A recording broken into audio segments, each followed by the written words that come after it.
Call the regular meeting with the Town of Culpeper Planning Commission to order. Would Secretary please call the roll? Mr. Stereo? Here. Mr. Fitzsimmons? Here. Mr. Flanagan? Here. Ms. Schmidt? Here. Mr. Fuller? Here. Approval of the agenda. Move we approve the agenda as presented. Second. Mr. Chairman. Yeah. I'd like to make a change in the agenda if we could, please. Yep. I'd like to move under new business, the public hearing for the conditional use permit, CUP 65052026 regarding Culpeper Baptist Church ahead of the public hearing for the rezoning of the Zeuswin properties. Is there a second to that amendment? I second it. Okay. All right. All those in favor of the agenda with that amendment, signify by saying aye. Aye. As opposed? Okay. We have an agenda. Approval of minutes from our April 21st, 2026 meeting. Move we approve that agenda. Or that minutes. Second. All right. We have a motion and a second. All those in favor? Aye. All right. We have minutes. All right. Comments and correspondence from citizens, visitors, and delegations in the audience. This is an opportunity for citizens to comment on any matter not scheduled for public hearing tonight. Is there anyone here who wishes to speak on something not here for public hearing tonight?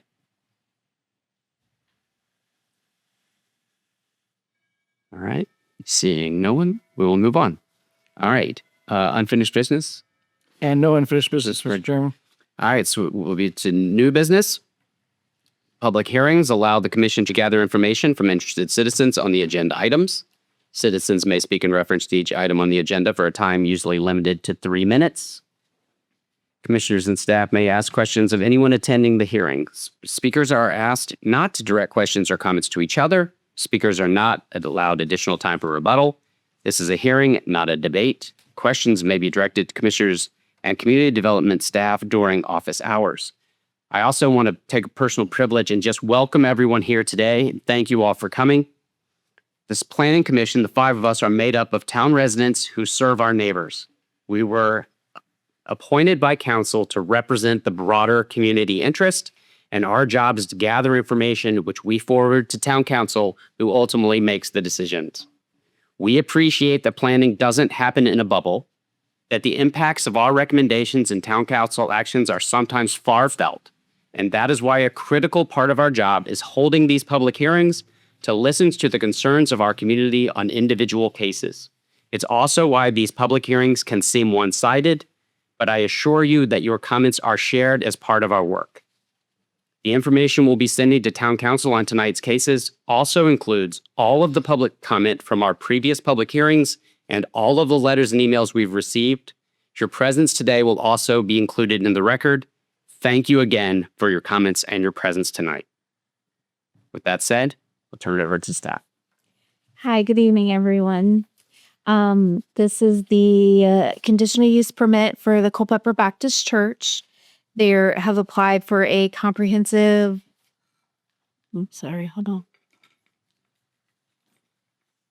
comprehensive sign plan. The comprehensive sign plan includes a request to convert an existing monument sign to an electronic message board, additional wall-mounted signage along one side of the building, and additional temporary signage. The electronic message board will have a 3-foot landscaping around the base of the sign and will follow the UDO requirements for the brightness of the sign so as to not distract the drivers that are passing by. Culpeper Baptist Church would also like to add additional signage along a wall mounted to help with wayfinding, directional, and identification, which, to be completely honest, I was lost when I went over to meet with Pastor Dan.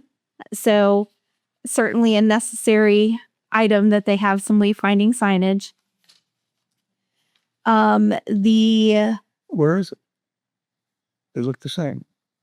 So this is what they are asking for, is the additional signage so that they have, I thought there was already a sign there. there's one kind of lower and then in the arches. Gotcha. Okay. Yes. So this would actually be up so that you can see it from a distance.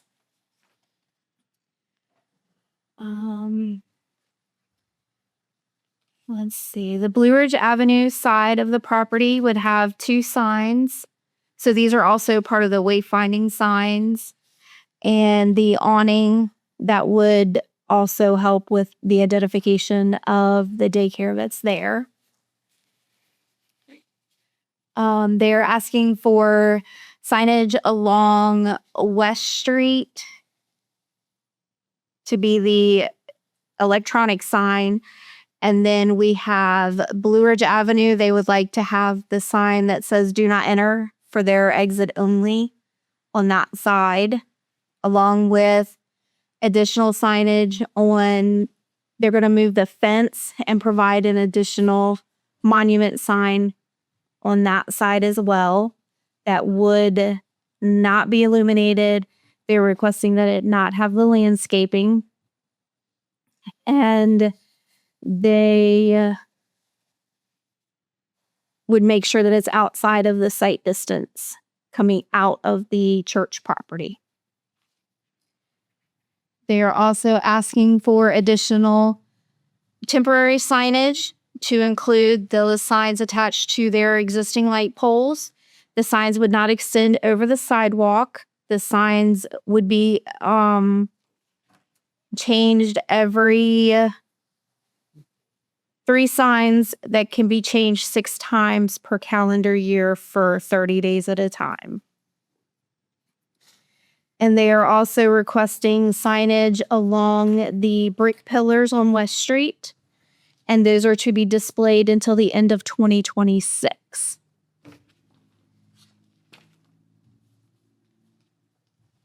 And then there's some of the additional signage that they would like to have for the help to identify where entrances are and to point people in the direction of where they need to go if they're not at the right entrance. They are also asking for a historic marker along West Street, and they would work with the town staff to figure out the exact dimensions and location for that one.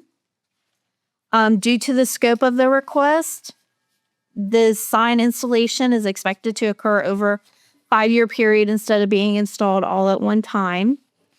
And all signs on the property shall maintain a consistent color palette, font size, lettering, and material to ensure it's a cohesive sign plan that they're all easier on the eyes.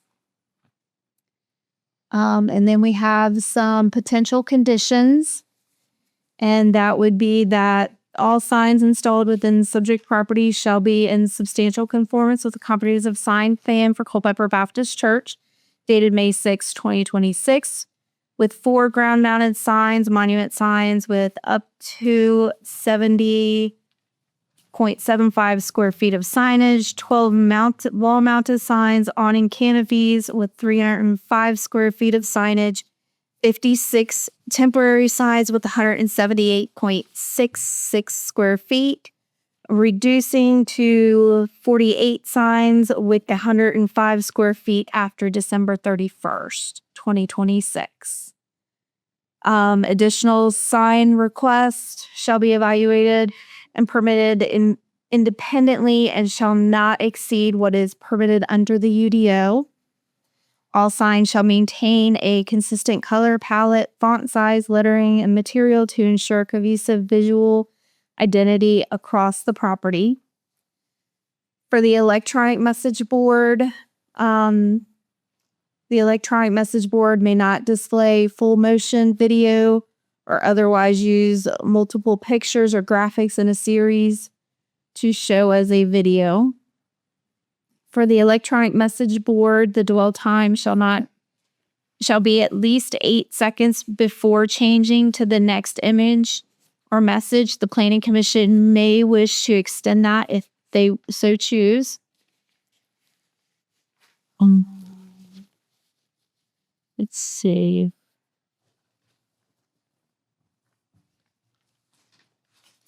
The light poles shall not be placed over the existing sidewalk. All non-temporary ground-mounted monument signs shall be installed with a minimum of 3 feet of regularly maintained floral or shrubbery. The applicant is requesting no landscaping around the ground-mounted sign on Blue Ridge Avenue. The planning commission can make a recommendation the landscaping is required or that it is not required. The maximum height for all freestanding signs shall be 8 feet, and feather signs shall be allowed in accordance with the UDO and shall require a permit. Permit is required. If required under the UDO, shall be obtained prior to any installation of the signs. And the applicant shall notify the Culpeper Planning Community Development prior to placing any temporary signage on the property and not require a separate permit for these types of signs. I'm happy to answer any questions you may have. You have any questions for staff? How far are they out? What's the square footage that they're asking for in their sign plan that exceeds what they're allowed to do by right? So by right, their wall-mounted signs for all of the sides of the building would be 702 square feet. They are requesting 305 square feet. The only caveat I'd say to that is on the side that faces the parking lot off of West Street, they are asking for 176 square feet where they would be allowed 117 square feet. Then the temporary signs, they are asking for a total of 179.66 square feet, where they would only be allotted 64 square feet. You're welcome. And and the monument signs, they're allowed 4, and they're asking for 4. Which are monument signs? The freestanding, there's one that's going to be on West Street. Gotcha. Okay. Yes. And how many of those pillars are there out front? Do you know? There are It's the same sign on each one, right? 8 pillars. Okay. Yes, it is the same sign. Yes, ma'am. Is there a reason why they're asking for that, that those would stay up through the end of the year and then go away? Because it's celebrating the 250th. I'm just making sure that there's a reason.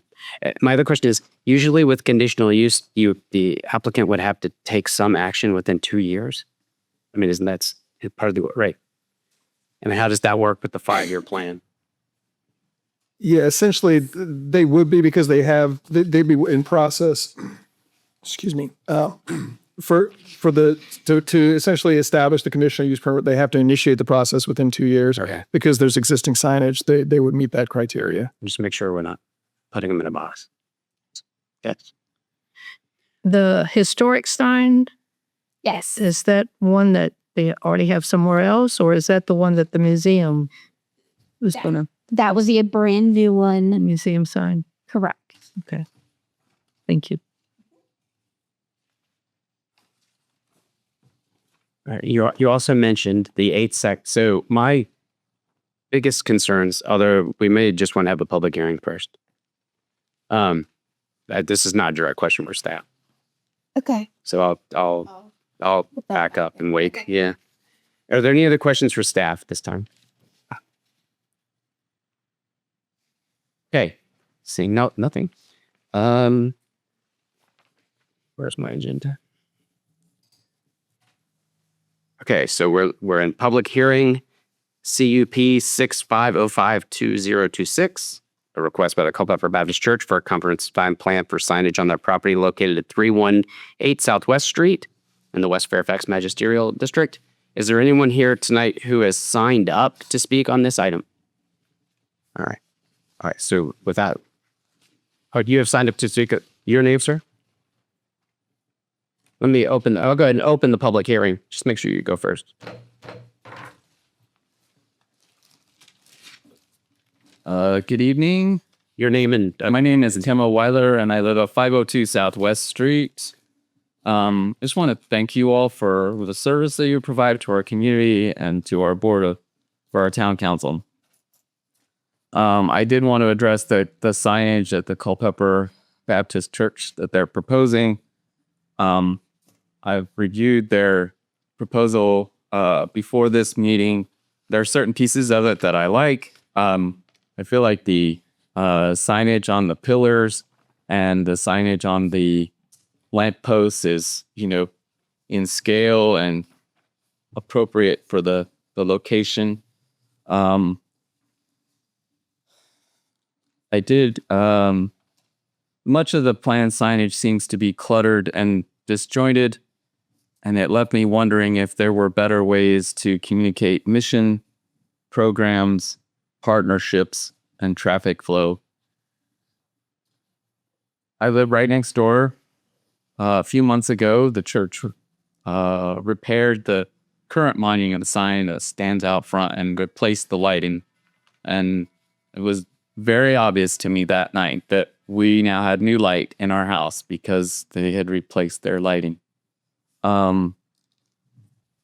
It's, what is there now is just a backlit sign of their, the times of their service each Sunday and inviting people to come and join them. I appreciate that the church turns it off at 10 p.m. every evening. If they wanted to turn it off earlier, I wouldn't be opposed. But anyway, the part of the plan that I find the most troubling is the dynamic lighted monument sign on West Street, which I feel is facing a residential neighborhood and not a commercial district. And I don't like the idea that it's going to be changing every few seconds, let alone be changing. Anyway, those are my comments. Thank you for letting me come and address you tonight. Thank you. Is there anyone else here who would like to speak on this case? And if you come forward and state your name and address. Good evening. I'm Patrick Moore. I'm at 19065 Brandy Fisk Court in Culpeper. And I appreciate you all hearing us out and the opportunity to speak this evening. I'm advocating on behalf of the Baptist Church.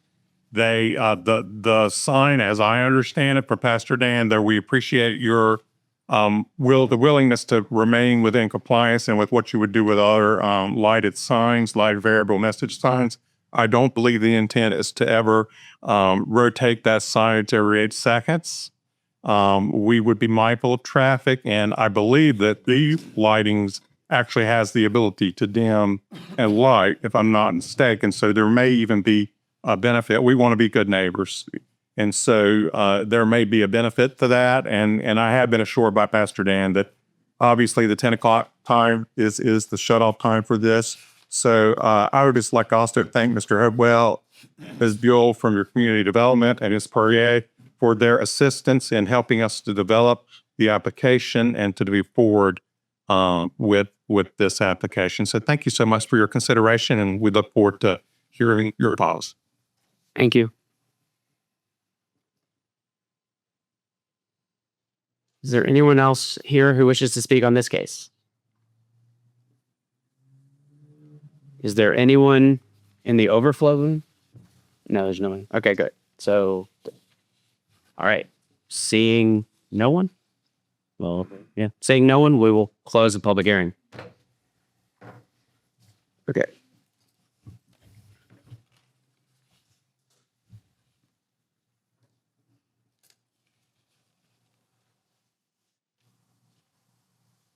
Have any thoughts? I believe the church on Main Street has a electronic sign, and it is less glaring than any backlit fluorescent sign, which we're showing this the one in red and white. And more than likely, the lumens on that church, on the existing sign, probably are not monitored, where these would be. At least this particular sign. I think it would be an improvement. As far as the overall sign plan, there are some instances where the signs on the second story appear to be, I agree with the man who spoke, disjointed. And possibly a more unified color scheme would help in their branding efforts. Yes. Any other comments? Yeah. The 8-second cycling does seem to be very frequent. Seems like it should be a longer period of time. Right. And I think so. It's interesting. I mean, I was doing a little research on this. Part of it is that sort of like on a highway, 8 seconds is like the standard. I think that's probably how that got in there. The other thing that also is a big part of it is how quickly it changes. So that, and I know that there may have been some that it cannot be like a scroll. That that cannot be a dynamic move. It has to be like a instantaneous switch to the new sign.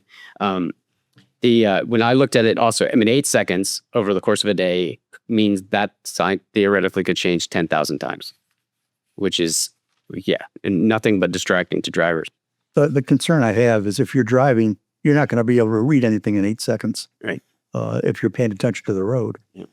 Yeah, a passenger could, but I'm trying to figure out. So, I mean, how could we, write in the condition or recommend a condition that is somewhere between, 8 seconds, which we have a concern with, which we've heard from the church isn't really their intention anyway, into something that, would not be unreasonable.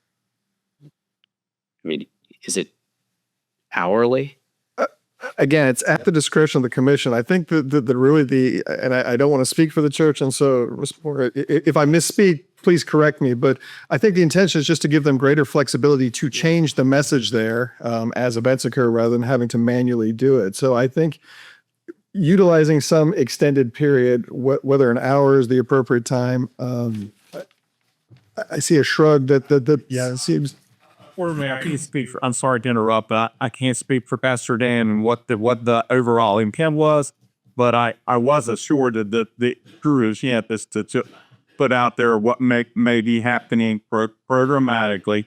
And the reason we're asking for this blanket approval is because the church changes very frequently. There's always changing activities. There's always, different missions vary frequently. And so we asked for, I think the request was made because that is typically a standard request, rare domestic signing, although it's my understanding that it's not the expectation is to do that every 8 sites.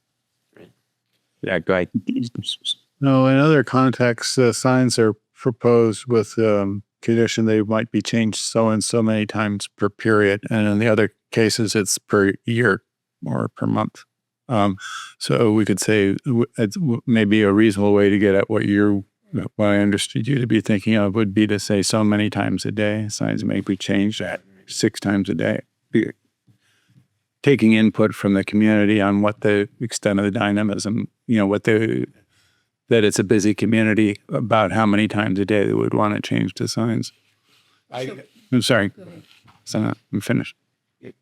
So that's going to depend too on how many different signs there are, how many different activities they have as well, correct? Well, I think at the moment we're simply referring to the electronic message board, the digital sign. Right. I'm saying, but it's not one message. It's going to change every 8 minutes. It'll change from the church sign to an activity, to another activity, to another activity. It could. There's flexibility. The other concern with using an extended period, such as an hour, is that if the church were attempting to convey a message that essentially didn't fit on one sign, so it kind of needed a second one to complete the message, that time period may be prohibitive if it's an hour. All right. So this is all interesting. But who is the reader? Yeah. Right. The reader is someone driving their car in a 25-mile-an-hour residential neighborhood. So I don't know. Like, I understand that churches need signage to tell people who they are and what they have going on. But they're not highway billboards advertising. The church on Main Street, I have a problem going by there because it changes just as I'm starting get in a position to be able to read it. Well, why aren't you driving? That's why I'm paying attention to the driving. Right. Right. You're right. Sorry, you had something else? Yeah. Well, and there's a fine line here in between. I don't want to be seen to be trying to tell the church how to conduct its business. That's not my place. But in my mind, the way I see this is sort of the big picture. Here's what's going on. And then if you need more information, you park in the parking lot, you get out and you get a piece of paper, or you talk to somebody in the church. This is not the opportunity to get a long message across. And I think I'm hearing you say, share the concern for the kind of the highest level of safety in this area, a residential neighborhood in an area where there are going to be children on the streets, on the church grounds, and we want to have as much safety as we can, as deep a buffer of safety as we can, and engage in it as the least risky behavior available to us. I think we also all recognize that being able to change that sign from a computer somewhere remotely is obvious. It's definitely preferable than having to go out in whatever weather to change plastic letters on a sign. Yeah, it's updated and modern. So we'll give them credit for that. But if every 8 sentences is a standard from another context, then I'm guessing, and I don't know how we sort this out, but the church would be amenable to some other definition of permissible changeability that would fully accommodate their needs and be consistent with the idea we don't want drivers to be in the least distracted as they drive through this area. Yeah, it also sets a precedent for the next applicant who somewhere down the road also wants to do something similar. Mr. Chairman, I believe the applicant may have something to add. I reached out and pastored and that, we could take the opportunity to make a comment from the church in the comment responses in public comment, unless you all intended to act tonight. We can intend to act tonight. I want to slow this process. But I am texting the pastor right now. I'm waiting on a response from him to see how frequently we could come. Let's see. He's asking for what the ordinance calls for. So I'm not sure what it sounds like that's the 8 seconds. The ordinance is the 8 seconds, but again, it's a condition that's the minimum standard, the least restrictive. Through the conditional use permit process, the Planning Commission does have the opportunity to set conditions appropriate to this particular location. Is there a deadline on this action? I mean, is there a ticking clock on it? If the church is open to further, deliberation. I'm sorry. No. We would prefer not to defer this because we've had to wait. We have a contract in line. We need the contractor. He may walk away if you can't get him going. And it's just one of these on West Street, correct? Correct. Okay, because if they have events that night, they're going to have activities that week, so it's going to be more than just. Will people pull over on the side of the road just to read the sign? Wait for it to change because they know that something's happened tonight and they don't know what time it is, for instance. I wouldn't expect so. You don't expect them to pull over? I've never pulled over to observe a sign change for that. So what's interesting is it's not about actually the reading the sign, or it's actually just that moment when the sign changes. Because if you're driving you're driving down the road and there's there's something there and then it's blue, and the next second you're watching and the next out of the corner of your eye it's red, your brain has to process that something has changed there, and you will momentarily lose focus. And your primary should be driving. Right. But it's also the content of the information. I mean, if you have a sign that is giving you 3 messages in half a minute, men's service this time, men's group this time, I don't know, school services this time, one after the other, then that's a distracting thing. So I don't understand that the intent is to do that kind of information communication with this sign, or just when some activity is taking place, have that single activity up there until the next activity is taking place, and then a new sign comes up. The latter seems perfectly okay, but if you're cycling through a lot of information in a short period of time, that's where I think you invite risk, and again, in an area where there are lots of kids. And is it just words? It's not like a heart opens up and it. You can't have the animation. Good. So again, it could be a static sign similar to what you see up on the screen presently. But that essentially would have to go straight to black and the next image come up. They can't do the transition. Again, the intent is to minimize that distractive aspect of motion and activity on the sign, that it's essentially a series of static signs that would be displayed there, or static images. Mr. Hopo, was the, I'm sorry, Mr. Chairman, Mr. Director, was just the rotating sign, the electronic sign on Main Street, is that under a conditional use permit, or how did that get approved? When did it change? I'm afraid I don't recall off the top of my head that predated my time, so I'd have to go back and research. So it's been there a while. It has been there certainly more than 5 years. The most recent one that we approved that I'm aware of was for the volunteer fire and rescue up on North Main Street.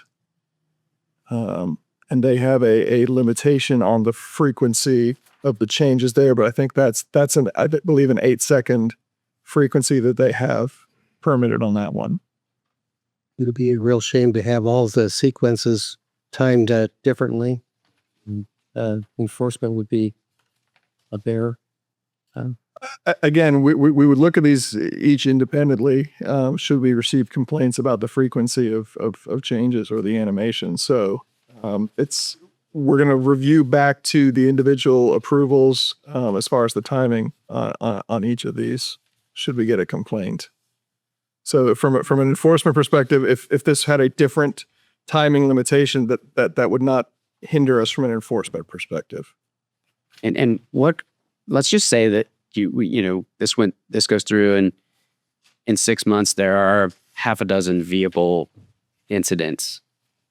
What recourse does the town have at that point? If they're abiding by the terms of the conditional use permit, we don't have a recourse as far as the signage goes. Do we have a recourse to change what we already approved? As long as they were abiding by the approved conditions, we would not. We would not be able to change the approved conditions. Correct. Well, that concerns me.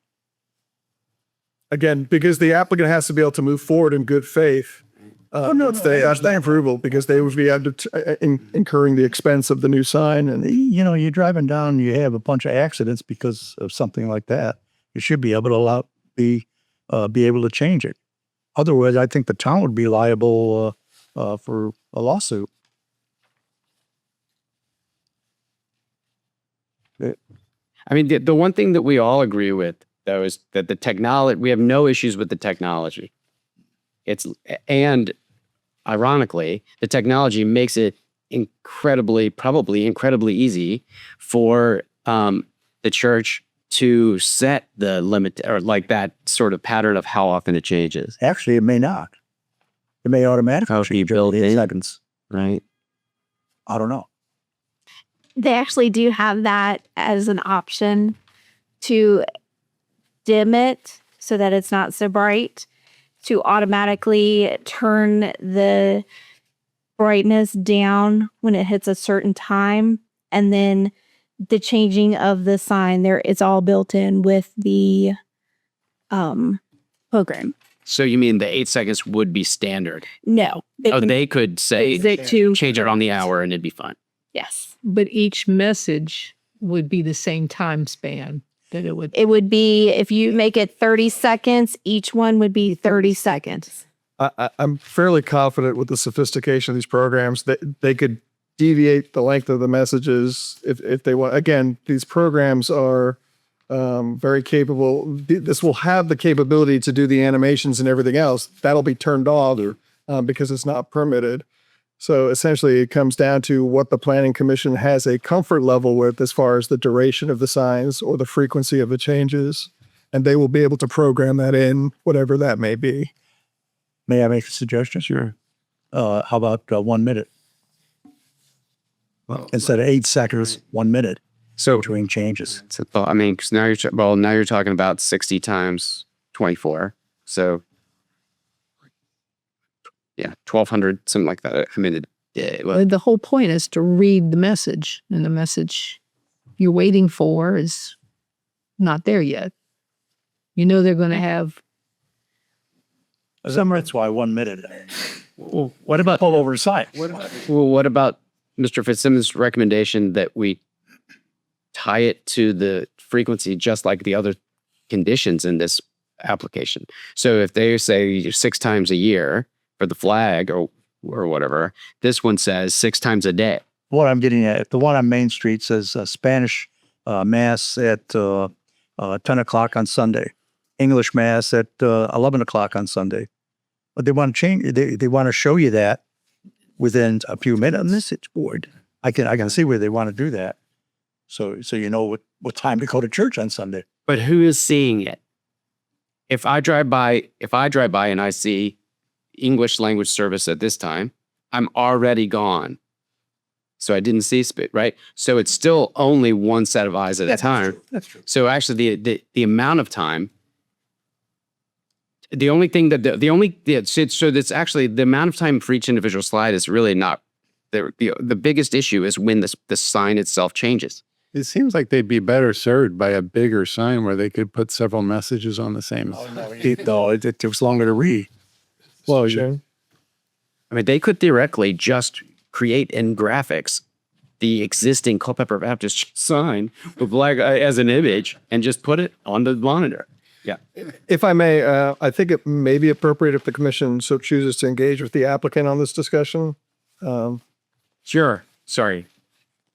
So the Jacksons, who also worship with me, are in the room. And correct me if I'm wrong, but I believe that the frequency of changes in the sanctuary as we're on Sunday worship is somewhere between 10 seconds or to 15 seconds per slide, because we are trying to get the message for those who are sitting in the sanctuary. It takes some time for them to absorb and see what's on there and then move to the next slide. And it is typical in traffic, that increment is a lot more frequent than every minute. And we also would like to mention that there's the farmer's market. You had lots of pedestrian traffic, lots of people using that parking lot. And so it's not only the traveling public that we're trying to get the message to. So having them available to see a rotating amount of signage in an appropriate time would be very helpful, because that's the intent of having a variable message sign as opposed to letters. Right. And you might want to stay here. I had a question for the department. Yeah. Might be a Sandy question. So, at the back of the submission, there's this total, the page. The pages aren't numbered, but it's the one with the permits, the totals on it, right? Yes. Okay. So, and by contrast, the covering memo has broken down. It says the allowed square footage is broken down between ground mounted and permanent wall and, right? Yes. And then temporary. It's hard to, so it looks like in none of these categories is the church asking for sign area in excess of what they're allowed. Is that correct?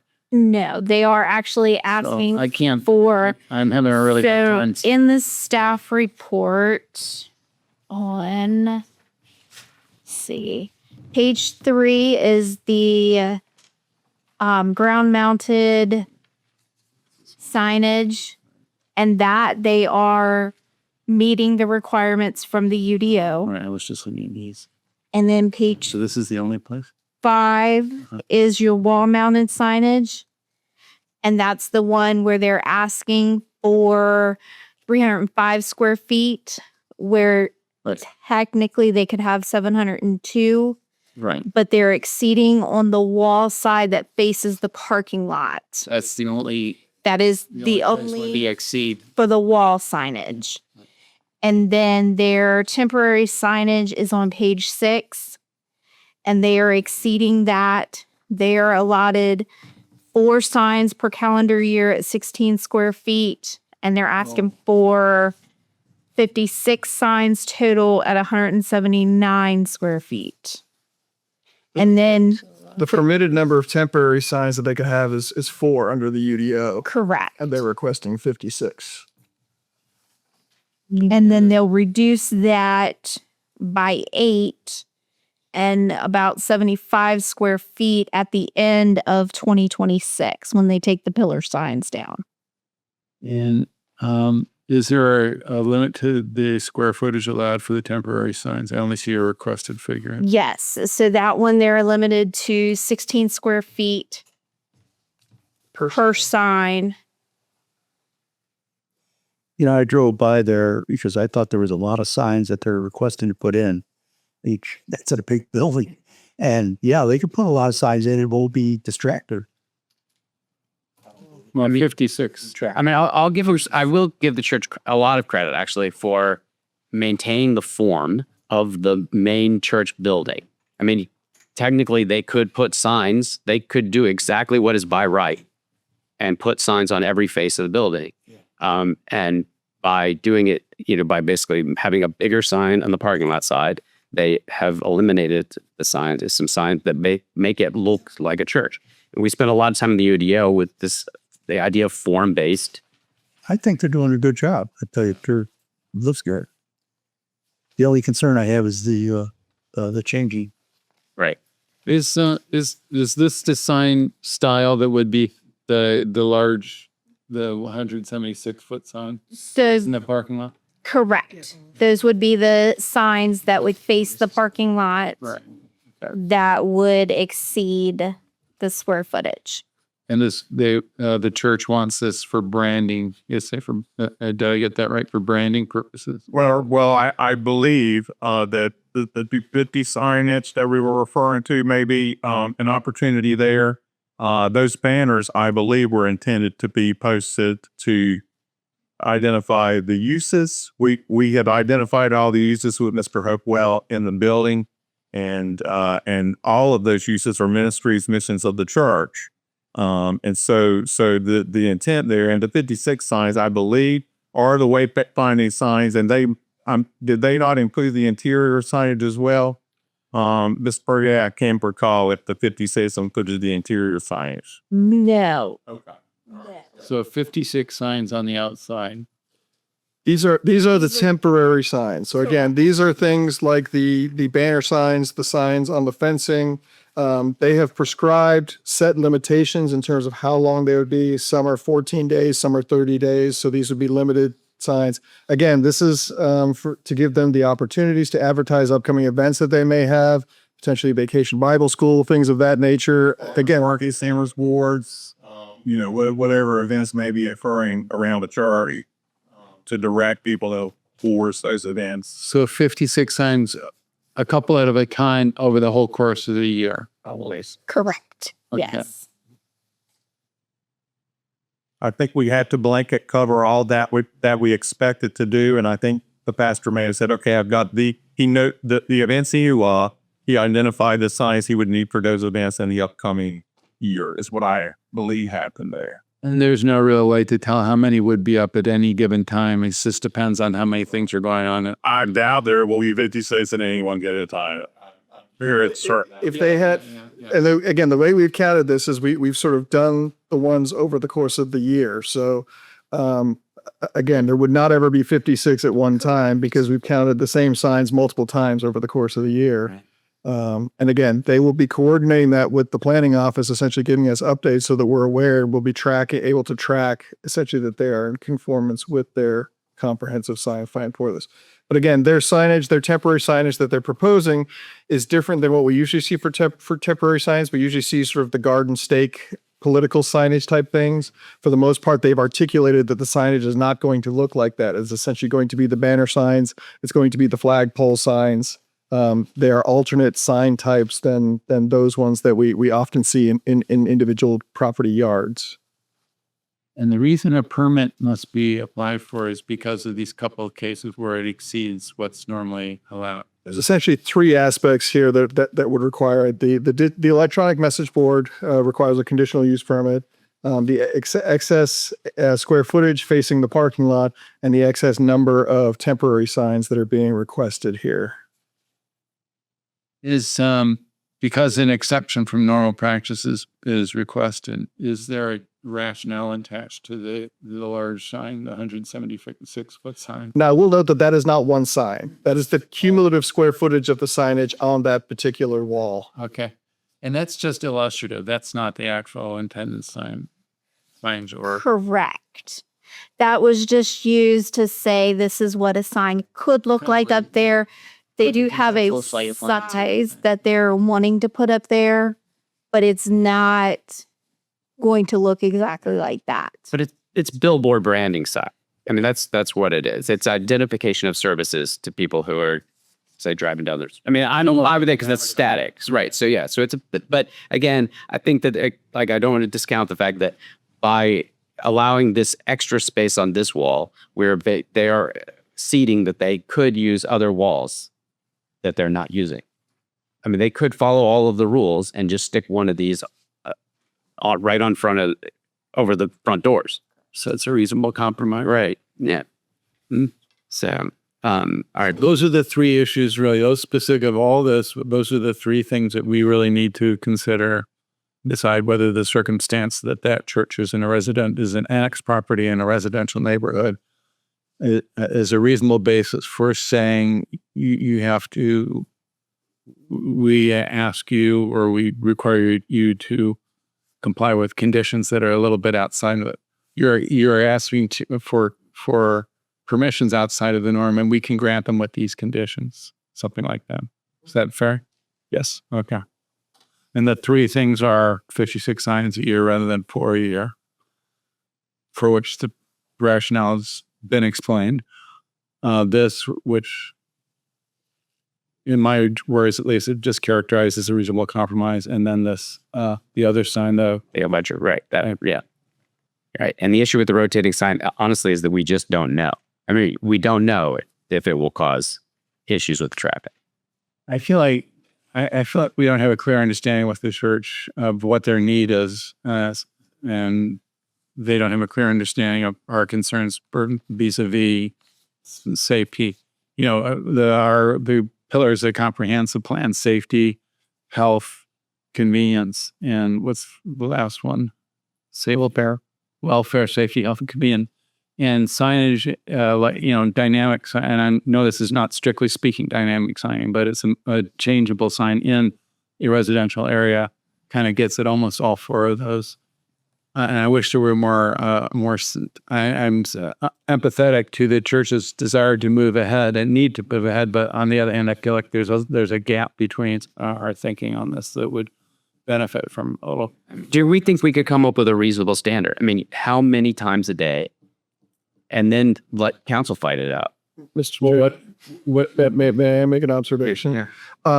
The other digital signs that we have in town that I believe have the 8-second limitation, to the best of my knowledge, we have not seen an increase in traffic incidents at those locations. Where do we have them? Where else? We have Sperryville Pike at the car wash. Okay. We talked about the church on Main Street on Business 15. The bank has one there. How wellness? How Wellness has one. So again, Rescue they're squad. the rescue squad. We do have a number of them around town, and again, I don't have the complete data in front of me, but in terms of the conversations that we've had, I haven't had PD report that we've seen an increase in traffic incidents at these locations. But some of those are at traffic lights. So some of them aren't. If you had a traffic light and changes, you can read it. Also, Main Street, the midday, the traffic is so slow. Or you could read the verse, you could read a chapter of the Bible. Basically, one in that town. Business 15 is not that way though. No, Again, they're and these are all signs that are on that 8-second.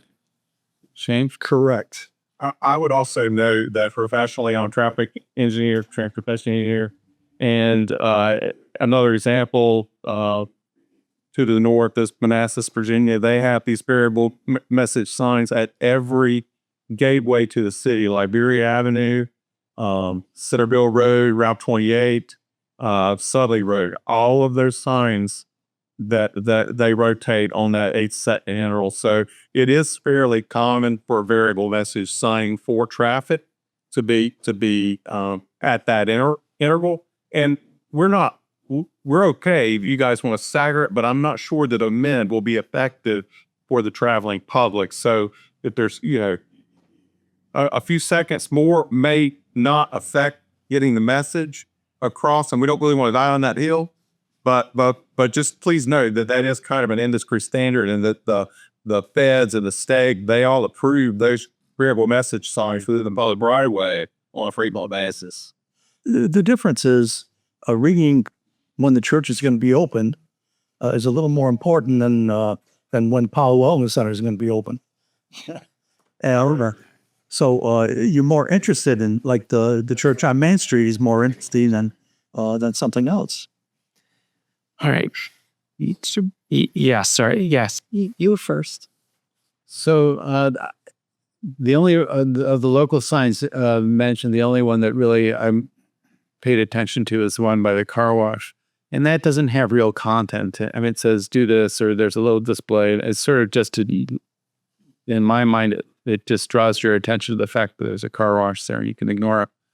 This signage seems like the purpose is to convey real meaning. So it draws the eye and it draws the mind as well. And that's when there's a potential for, and I'm not saying it, I appreciate your comments. So I'm wondering if the other signs in town that we're taking as comparable, do they have real content, and do they have real information about something? This is scheduled, this is going to happen at this time and this day, or is it? I think the most comparable one is the Rescue Squad one, where they do have information about events that they have coming up. And that cycles through every 8 seconds? It's approved for 8 seconds. I don't know what timing cycle that they have it on. So what I hear when we're talking about, maybe 10 times a day, and then I hear from our neighbors here what they have in mind. It's two different things. So I don't feel like I understand what their needs are, and I don't really understand what their needs are and how to put them next to what our concerns are vis-a-vis safety, welfare, health, and convenience. I mean, yeah. And as we have this conversation, it also occurs to me that if that sign is there and changing every 8 seconds, it will take drivers about 2 weeks to totally tune it out. And you're probably right. And I do have some reluctance to make rules different for different parts, for every sign around town. Chairman? Yes. Question first. Yeah, sorry. Go ahead. And I had asked if there's only one of these electronic message boards, right? And the listing here shows 2. Correct. They were going to possibly ask for one on Blue Ridge. After reviewing the UDO, that was not something that would have been allowed on Blue Ridge. So, The one on Blue Ridge is, yeah, so it's just one. thank you. You're welcome. Mr. Flanagan. Mr. Chairman, I recommend that we move the conditional use permit CUP 6505 2026 to Town Council with a recommendation of approval. Second. Second. Any further discussion? Mr. Chairman, if I may. Yeah. Just to clarify, that's with conditions. With the conditions that are attached. May I make 2 observations related to the conditions that the commission may want to consider based on the conversation that we've heard and the public input? One, that the monument sign on Blue Ridge not be illuminated as a condition in there. And number 2, that the digital sign have limited hours of operation, potentially 6 a.m. to 10 p.m., something along those lines, as was noted. So that was a volunteered condition, but we should enshrine that. Exactly. I'd like to have it formally codified in the conditions if the planning commission is amenable. Would you like to amend your motion? I would like to amend my motion to include those 2 limitations. Oh, could I make a suggestion? Before I second it? Well, there's a motion. Can you just, if you want to second it, then we can talk about it. Okay, let's second it. Okay. Can we make it 9 p.m. instead of 10 p.m.? I know they're acting pretend, but It's at the discretion of the commission. Again, as was noted, their current turn off time of the lighting is 10 p.m. John, I'm sorry, John, can we change your motion to make it 9 p.m. instead of 10 p.m.? Certainly, flexibility is what we're all about. Okay. Are you going to change your motion then? That the time of the illuminated sign would be from 6 a.m. to 9 p.m. A second. And you second that? Yeah. All right. Any discussion on this amended? Yes. Does this include landscaping the one on Blue Ridge? The current conditions would require that they landscape that in accordance with the UDO. The monument sign proposed on Blue Ridge. No, it's not an electronic sign. It is not an electronic sign. Right. They should wait. By landscaping, you don't mean necessarily build out that brick frame. You're just talking about essentially make it look nice. Correct. Bullshit. Correct. But our ground mounted sign, monument signs have a requirement that they have landscaping, shrubs, flowering bushes around the base of them. Okay.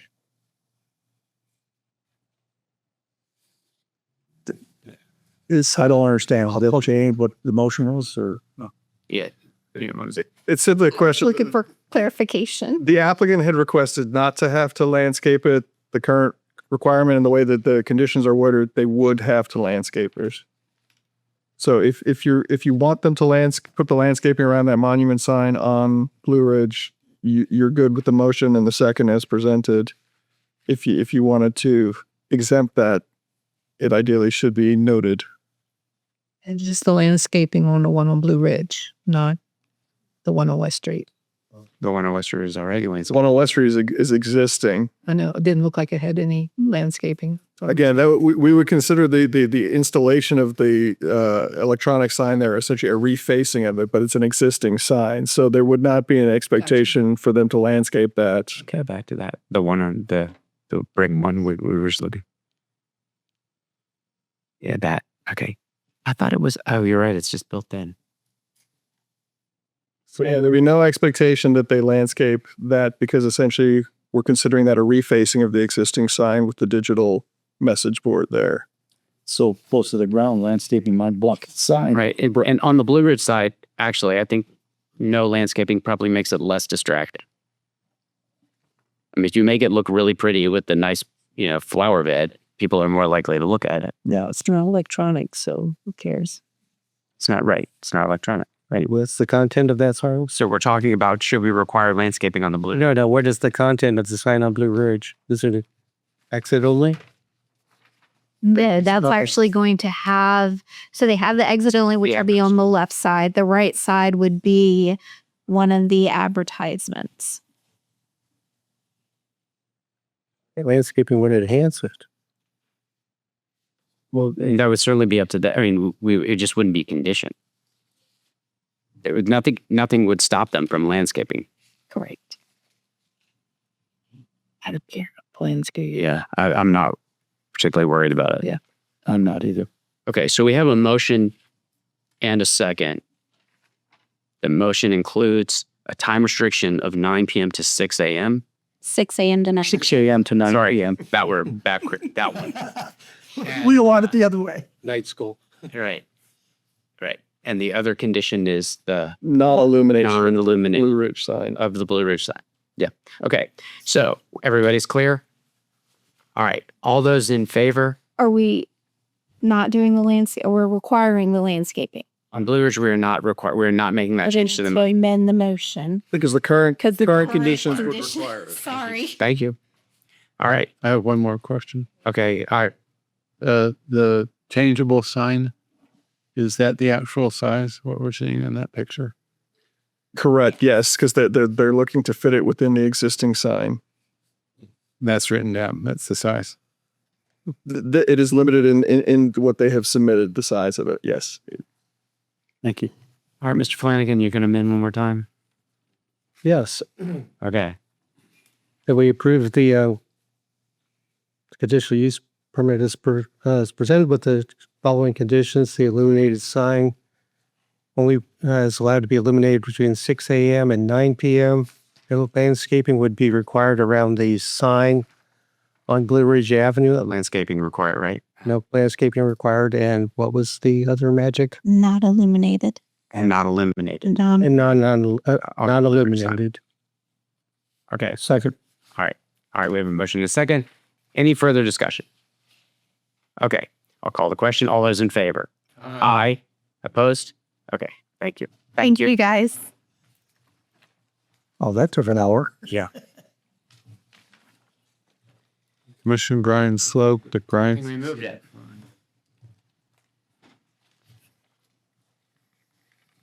All right. It's like you.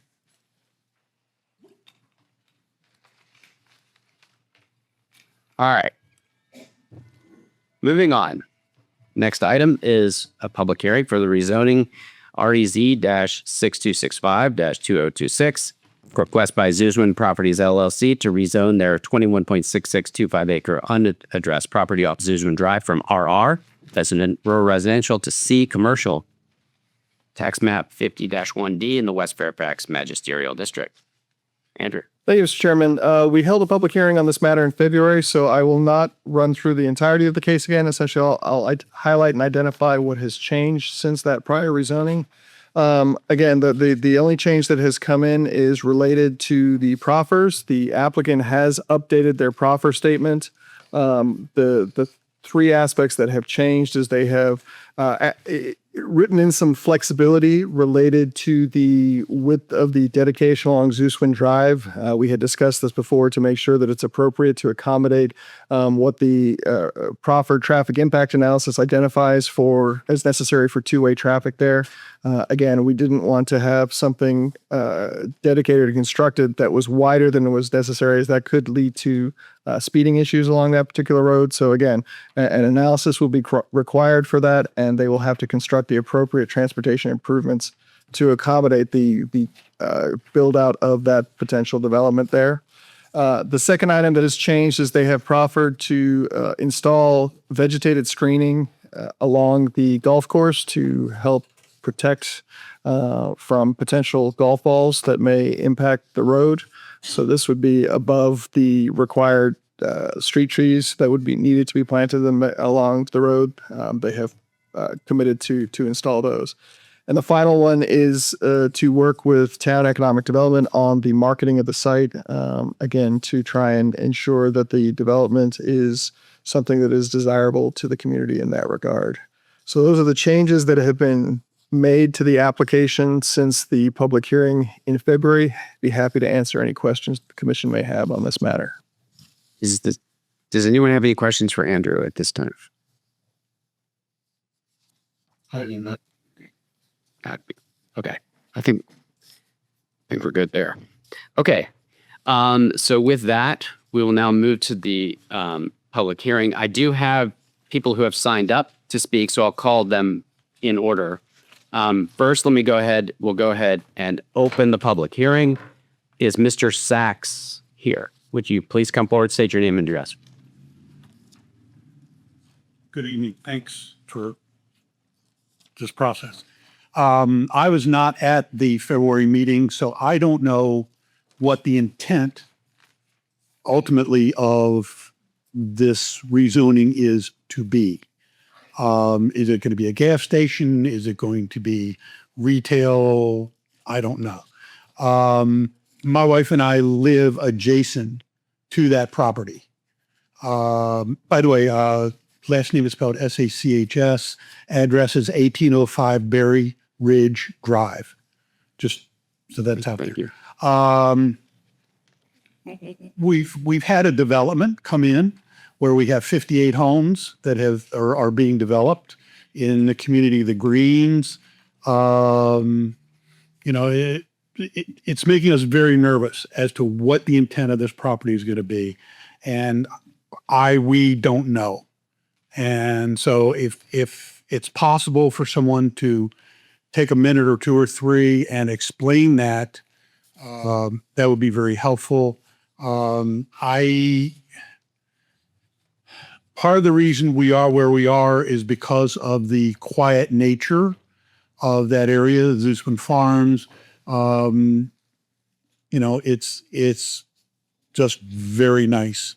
And the development of something on a commercial scale of 21 plus acres is making us very nervous.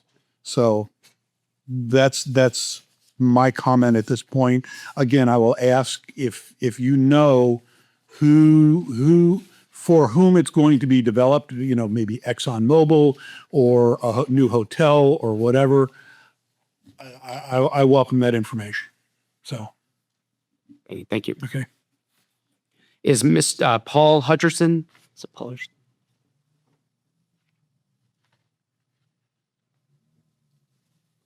All right. Good evening. Thank you for allowing us to talk. My name is Paul Hutchison, and I live at 1901 Broad Street.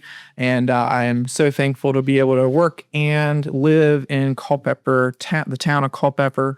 And I'm very concerned about just kind of the flavor of development going forward. I live within half a mile of the 3 new data centers, and I can hear the construction noise.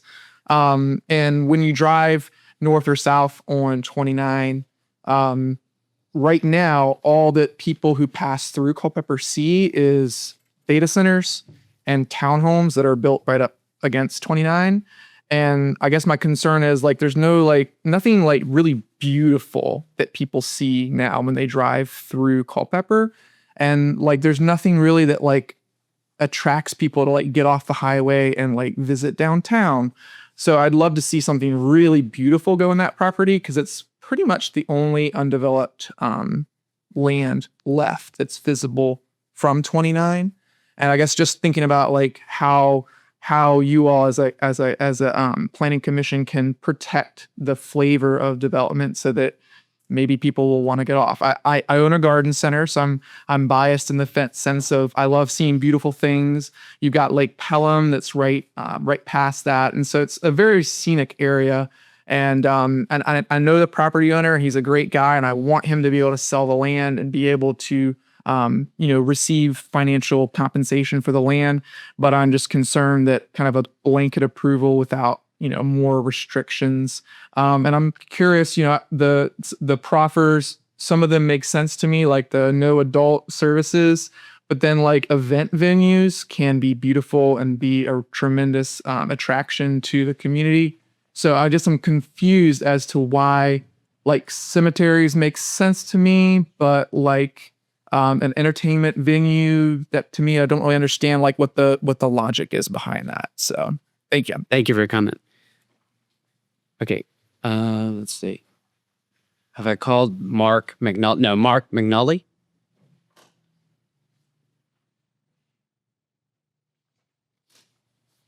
Actually, if it's okay with you guys, I'd love to hear what the broader community has to say. You guys have received some letters from us, neighbors, and everything else, and I think it's great to hear some other voices. So Yeah, and again, your earlier comments will of course be included with the information we send.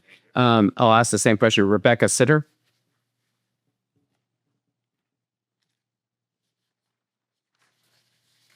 I am going to take a moment to speak. Thank you again. I know that Your name? my name is Rebecca Sittner. I live at 730 Zeuswin. I'm not a zoning expert, and I've been trying to follow this process as it goes along and trying to understand how we ended up where we are at tonight. And I keep coming back to the same question, which is, why are we considering this rezoning now when there's not a defined project to evaluate? And in answer to the other gentleman's question of what's being considered, my understanding is right now nothing's being considered. It's purely a speculative rezoning. And for a parcel this important to Culpeper's futures, as Paul mentioned, that sequence feels backwards to me. This parcel matters. It's in effect Culpeper's 7 front porch. It's a highly visible gateway along Route 29. It's a very large piece of completely undeveloped land. And a parcel of that size is, from what I can tell, very rare in the town. And the opportunity to develop it thoughtfully may not come along again. The comprehensive plan already imagines what could potentially go on that parcel. medical and research facilities, hospitality, senior care, parks and walking trails, connections to Lake Culpeper, all of which, in my opinion, are better use than a blanket commercial rezoning would likely produce. From my understanding of how rezoning normally works in Virginia, a developer brings forward an actual proposal. The community then has the opportunity to evaluate its impact, and then entitlements are granted with conditions tied to what is actually being built. But the proposal before you today seems to invert that order by granting unrestricted commercial entitlements first, and then just hoping that whatever shows up later is in line with what the community really wants to see for that land. So I'm sure other people will delve into these topics further, but just from reading through all of the comment letters that were submitted, there seem to be a lot of concerns that are clearly on people's minds. The substandard condition of Zeus Run Drive and the traffic implications for Madison Road, the taxpayer exposure without enforceable commitments, the environmental implications of intensive commercial development within the Watershed Protection Overlay District, the gap between unrestricted commercial zoning and the coordinated gateway, the comprehensive plan since Envision, and in all the various by right uses that commercial rezoning would permit there. So each of these concerns seem like it's a downstream consequence of the same upstream problem, which is that right now there's no defined project in front of you to evaluate. With an actual proposal, every one of those issues becomes addressable, but without one, none of them really are. So for those reasons, I would respectfully request that the commission recommend that the parcel remain zoned rural residential until a defined development proposal can be properly evaluated. To be clear, this is not in opposition to development or to a future rezoning to commercial or otherwise once the land inevitably stops being a working farm. Rather, it's a request that the standard process be followed, and that the long-term vision that the TAM has already articulated for that parcel of land, for this really special piece of land, be given the chance it deserves. Thank you for your time. Thank you. Is there anyone else who wishes to speak tonight? All right. Just come forward again, state your name. Sure. I'm Todd Brown. I live at 720 Zeuswin Drive. And I've been in Culpeper now for 40 years. And I've been a business owner for 35 of those years.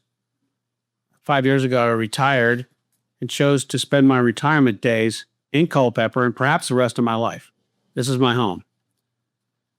I own the largest wealth management business firm in this area and helped literally thousands of people with their finances. And I feel I have a pretty darn good understanding of the spending habits of the folks in this area. I'm here today, though, to discuss the economic viability of speculative commercial development here in Culpeper.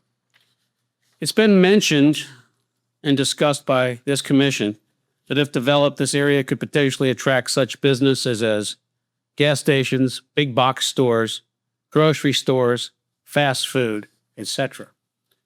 Gas stations. There are 4 gas stations within a mile of the Zeuswin entrance. Big box stores. We have lost Big Lots. We have lost Staples.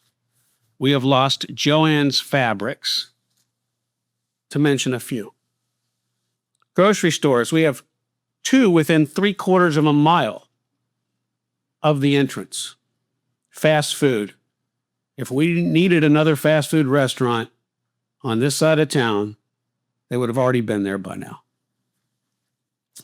Dominion Square Shopping Center has 3 storefront vacancies, 2 very large ones, and one's held by Joann Fabrics and the other by Big Lots, the former J.C. Penney. Culpeper Town Center has the former Culpeper Bowling Alley, vacant for over 5 years. Meadowbrook, across from Zeuswin, has the former Ace Hardware building vacant except for the occasional rental of the Halloween store. Commission, in other words, There are tens of thousands of square feet vacant right now in the town of Culpeper. Do we need more commercial landscape where there could potentially be more vacancies? It's important just to note that I don't blame Mr. and Mrs. Caldwell for wanting the most for their farm, as the property is potentially worth substantially more under this rezoning submission. Heck, I may even want the exact same thing, as profitable farming is quite difficult these days. I had many clients as farmers or farmers as clients.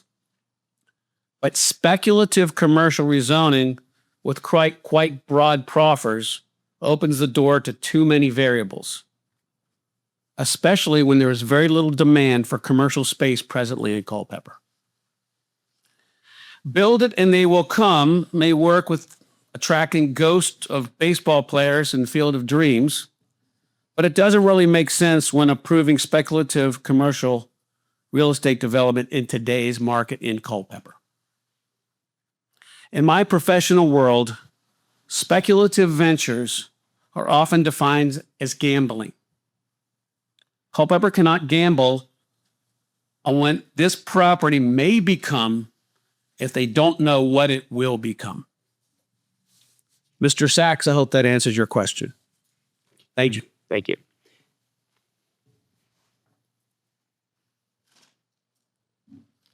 Hi, my name is Brad Garner. I live in Brandy Station in Culpeper County. I am a licensed real estate agent, so I do have some experience in this field. I also worked in a professional capacity in planning and zoning in prior career. I worked at Roadside and Harwell for a number of years. Currently, RHI, they were pioneers in form-based code, the kind of stuff that the UDO is. And in a prior career, I did advise a number of towns on urban design, urban planning, large site plans of this sort of nature. I did put together a few prepared remarks to try to be brief, and everyone who knows me knows that is a challenge. And I don't want to repeat a lot of what other people have already said, but I do want to echo that the uncertainty of opening this up for speculative rezoning is it's a wild card that's not helpful. The visibility of the site, really important. It is rare to have a site that is this large with this much potential, that is this highly visible in a town like Culpeper. The attraction in the town, and then the commercial viability of it. I don't know if any of you looked at any of the links that I sent. I prepared 3 videos on this because 3 minutes goes by super fast. And I went through a detailed analysis of the commercial and retail landscape on the south side of town, and identified all the vacancies, all the underdeveloped parcels that are not built out according to the zoning that they could do, parcels that are completely vacant, they're zoned as commercial and not developed at all. I absolutely echo the sentiment that there is no indicated demand for additional commercial at this time in this part of town. The vision plan, so the comprehensive plan and the vision plan for the town are the 2 officially adopted documents that do speak as to the future of this site. And I have a brief passage from both of these. First, the comprehensive plan states, open quotes, "The recommendation for this site is a mixed-use development compatible with the hospital facility located on the south side of Madison Road. The development is encouraged to include a mix of medical or research facilities, office, hospitality and conference facilities, long-term care facilities, and senior care with an active residential component." That's the comprehensive plan. The vision plan, which accompanies that, says the property could provide space for future expansion of the UVA Culpeper Regional Hospital or a variety of other uses, including professional medical offices and upscale apartments with high visibility off Route 29. At the most recent Planning Commission meeting, I did make a list of every business that was opined about that could result. And the list includes McDonald's, Big Lots, and Belk. these things are not like the other. And I think it's really important to look at how they're not like the other. If we look at a gateway into town, hospitals and medical facilities are often very prominent buildings that can be very attractive and could even be an architectural composition for something like this. They're very often designed with landscapes that can be very nice and attractive to residents and incorporate trails and lake connections, which are also mentioned in both of those documents. Whereas the sort of strip commercial that is being tossed about as ideas are usually kind of incompatible with that. It's a lot more pleasant to walk through a nice landscape of a medical facility to get to the lake for residents that live in that part of town versus across a parking lot of a bulk. I think it's also important to look at these uses as for their job creation and their long-term effect on the economy of the town. The jobs that are created in a medical and conference facility and the ancillary uses of that, much more secure, much more high-paying, much more in tune with the cost of housing that is in Culpeper. It's a different type of job than looking at a cash register at a Wawa. What does the commission want to encourage in this area? The comprehensive plan, the 2030 vision plan, they already state that vision. They already state it. So I've talked with a number of people, and you've heard from a number of people tonight that the cries are not, don't build this area. It's do it smart. Do something that's good for the town, long term, and stick to the plan that the town has already adopted. Thank you. Thank you. Is there anyone else here who wishes to speak?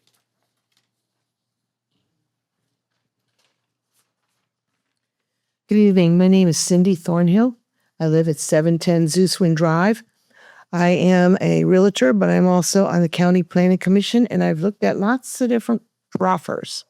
So my conversation this evening is going to be about the proffer list that was submitted. I believe that it does not adequately protect the town and the town's interests.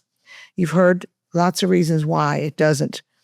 I don't think that they're specific enough to evaluate the actual impacts of the development because we don't know, and your applicant is not going to be able to make the proffers more specific. That's just not how it's going to work.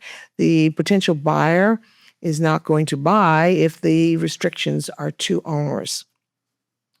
I think that it has a lot of gaps in it.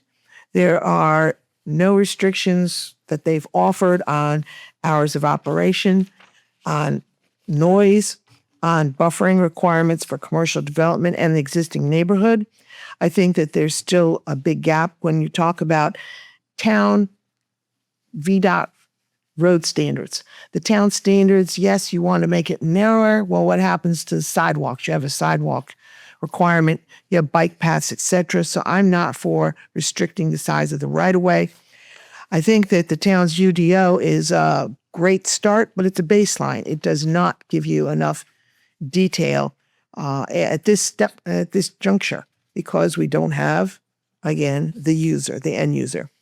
No matter how we massage these proffers, I don't believe we will come to an end result because you don't have the end user. I think that you're going to have, pluses and minuses, just like we have the hours of operation. Everyone's got an opinion. But I do believe that we need to make sure we're at the end game with an end user. I would respectfully request that you leave the zoning remain as RR until you have a specific user and not do a speculative rezoning. Thank you. Anyone else like to speak on this?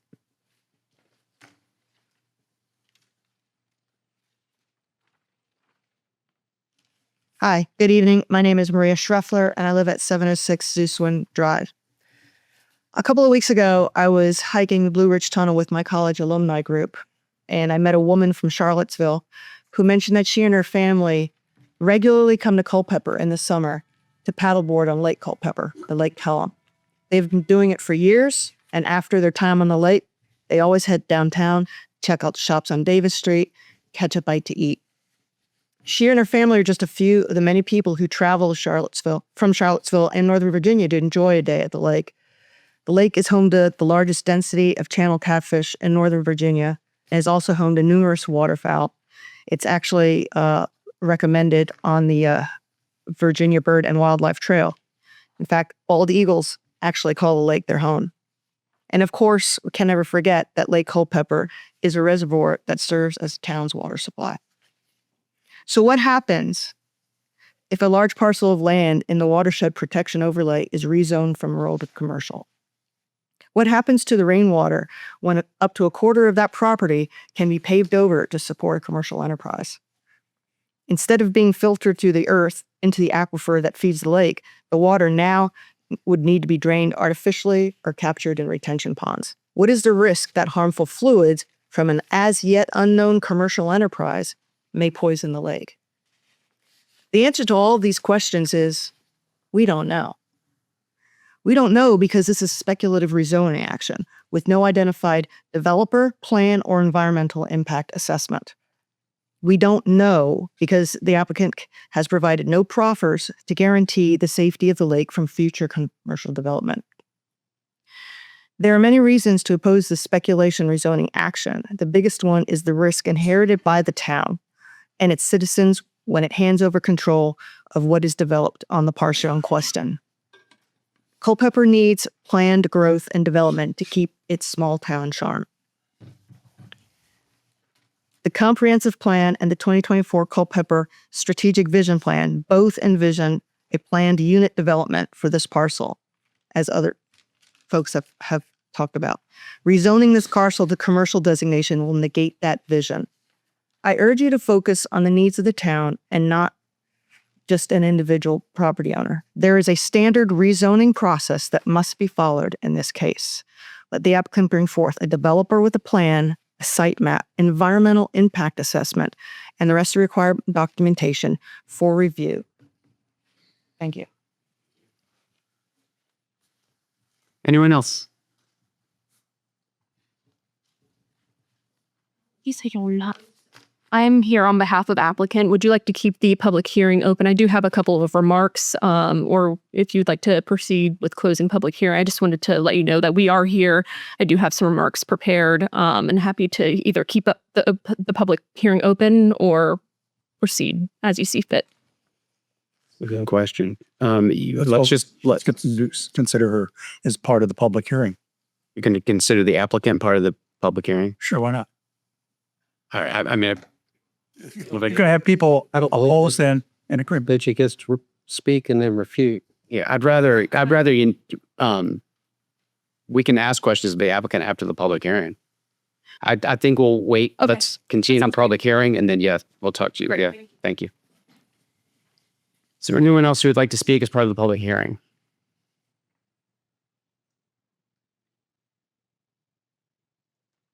Oh, wait, you gave your 3 minutes up. No. I wanted, Mark McNulty, 730 Zeuswin Drive. So I just wanted to first thank everybody who came out tonight to share their perspectives. And I only have two things to add on top of what's being said so far. One is I just wanted to bring up, you guys discussed this several months ago, that the Virginia legislature had passed 2 different bills, one in the House, one in the Senate. They couldn't agree to a bill, but that bill would effectively turn any commercial zoning into kind of a anything goes zone at the end of the day. And, we can all read political tea leaves differently, but I think that there's a reasonable risk that legislation is considered again at the next session. And I think that's a important consideration to take in mind here. The other thing that I wanted to note, because it's come up in some prior comments by the applicant, including the letter, is around what I'll just kind of call a fairness argument, that there were 69 properties that were rezoned as residential to NX as part of the UDO process. And the implication being that this application was being singled out for some reason. But in doing a little digging, and I confirmed some of these stats with Mr. Hopewell, there were actually 85 properties that were rezoned from residential to MX, and all of them were administrative changes in kind of the like-to-like framework and the application of the criteria. None of them, not a single one, was at the request of the property owner. And in fact, there were 3 requests that were made, all 3 of which were denied. So if consistency, fairness, and process here is an important consideration, it seems like the UDO process, the precedent set under that suggests that this application should be denied just like those other 3 were. So, despite the applicant's claim, refusing to speculatively rezone this property would not be singling it out. Quite the opposite. It would be treating it like all the others. So other than that, I just wanted to thank all of you. I know this has been a kind of long and winding road for several months, and I appreciate your guys' time and consideration. Thank you. Thank you. Anyone else here would like to speak? Yeah, and I'm just going to stay near you. Your name, ma'am? We need you up to the button. My name is Justine Dyer. I received this letter because I'm a property owner. I live at the golf course, on the golf drive. And I received this letter that is a little bit, the stitch that's right next door to me is now from the RS residential suburban to a P park and open space. And I had no idea a park could open. Yeah, that'll be the next item on our agenda. Sorry. That's okay. Okay. I've never been to one of these things. Well, welcome. You're doing great. Welcome. Anyone else just on the public hearing for this case? All right. Seeing no one, again, thank you all for coming. We'll close the public hearing. Okay. Now, at that point, if the applicant has something to statement, then you should, you're going to make that now.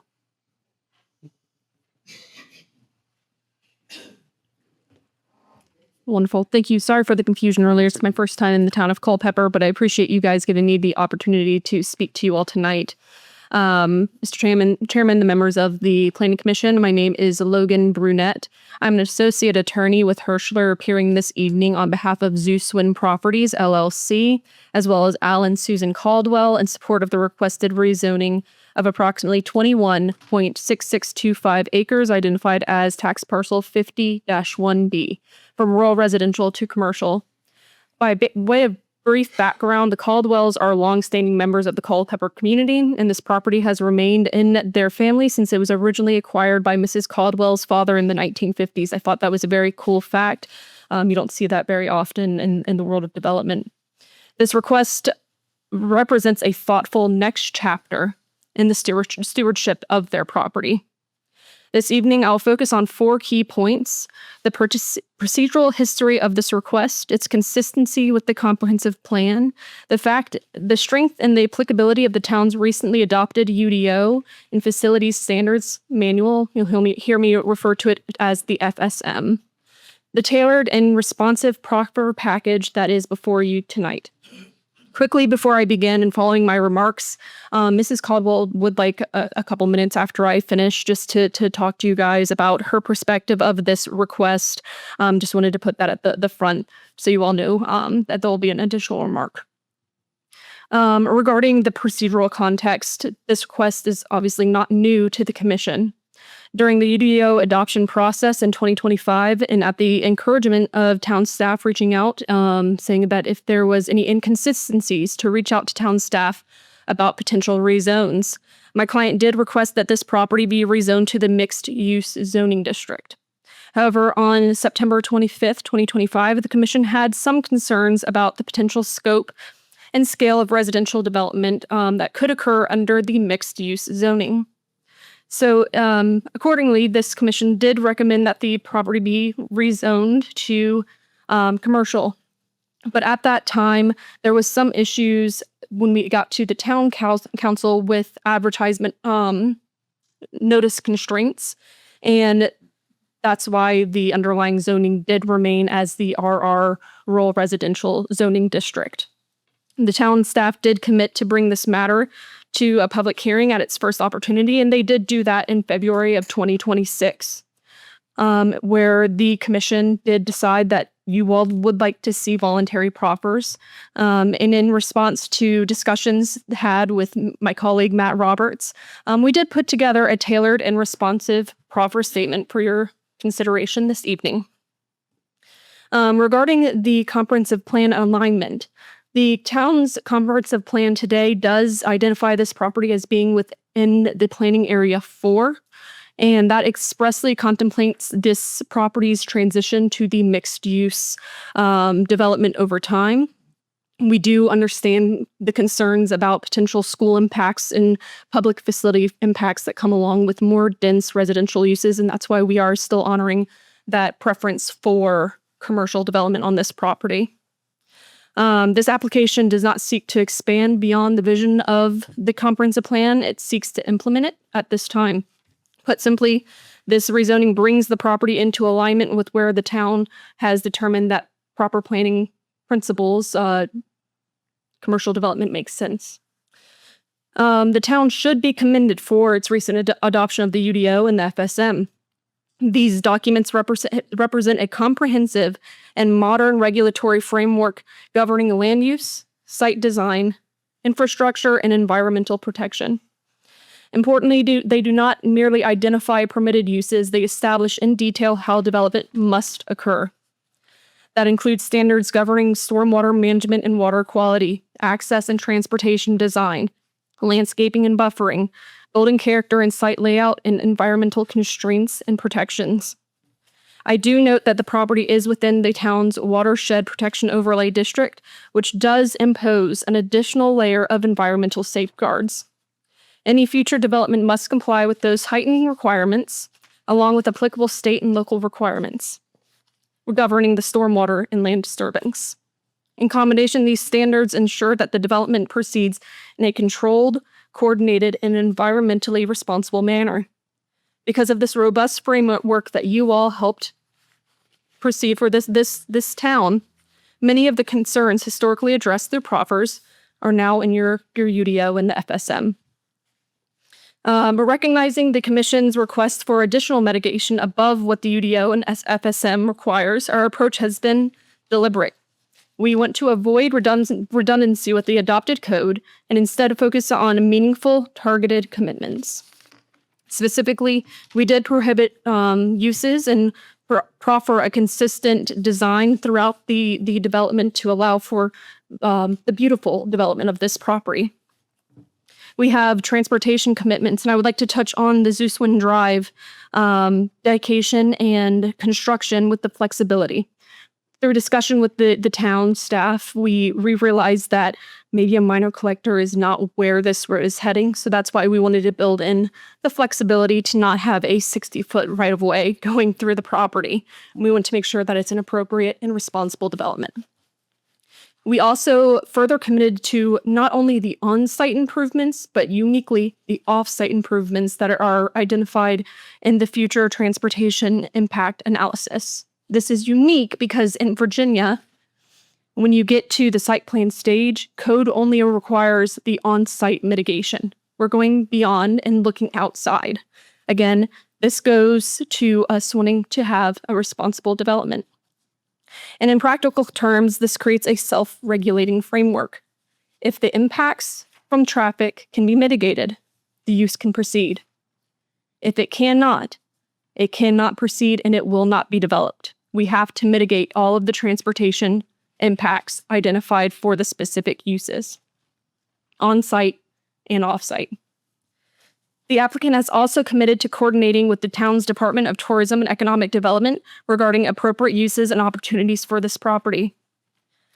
Despite the comments that we've heard tonight, there are not a lot of commercial amenities on this portion of the town. People are having to cross Main Street. They're having to go across town to seek a lot of the entertainment and typical commercial amenities that you see with growing residential corridors. There is a lot of residential that's coming into this area. They're going to need additional amenities, grocery stores, places that they can, recreate. This property is well positioned to absorb that need. Again, reducing those unnecessary crosstown trips and enhancing the overall life for people that are coming to Culpeper. It's approved. They are coming. The project will also comply with the watershed overlay, stormwater and erosion control requirements, but on top of that, they're also providing screening that is proffered along the boundary with the golf course, consisting of evergreen plantings to provide both visual buffering and added protection from the stray golf balls. If I'm on the golf course, you probably will need it. So they did go ahead and commit to those. Where necessary, the applicant has also committed to coordinate the country club if those plantings needed to go across the property boundary, actually onto the course itself, to provide that dense screening in accordance with the additional proffered commitment. Again, this is ensuring a cohesive and effective buffer. And regarding our fairness, it is important to note that the town did rezone numerous properties through the UDO adoption process. Again, this process was initiated with the town reaching out to property owners. Are the proposed rezonings, administrative rezonings, consistent with what you believe the comprehensive plan calls for and what the future demand for the area is? Those administrative rezonings proceeded without proffers. And again, this application does provide consistency with the comprehensive plan, and it does include voluntary proffers that add an additional layer of accountability and predictability to this proposed development of the property in the future. This is not a request for special treatment. It's a request for consistent treatment with added safeguards. I emphasize that my client supported the change to the commercial zoning district at the commission's request. My client also paused its request and the council asked us to, and we brought forward proffers to address issues raised since that time that go above and beyond substantial development regulations and requirements of the UDO and FSM. In closing, this application implements the town's adopted comprehensive plan, aligns fully with the UDO and Facilities Standards Manual, and is supported by targeted, meaningful proffers that address transportation, compatibility, and community integration. The town has already done the hard work in establishing a comprehensive development framework. This request simply allows that framework to be applied here thoughtfully, responsibly, and consistent with the town's long-term vision. We respectfully request your favorable recommendation. And with that, I thank you and will welcome Ms. Caldwell up for her brief comments. Thank you.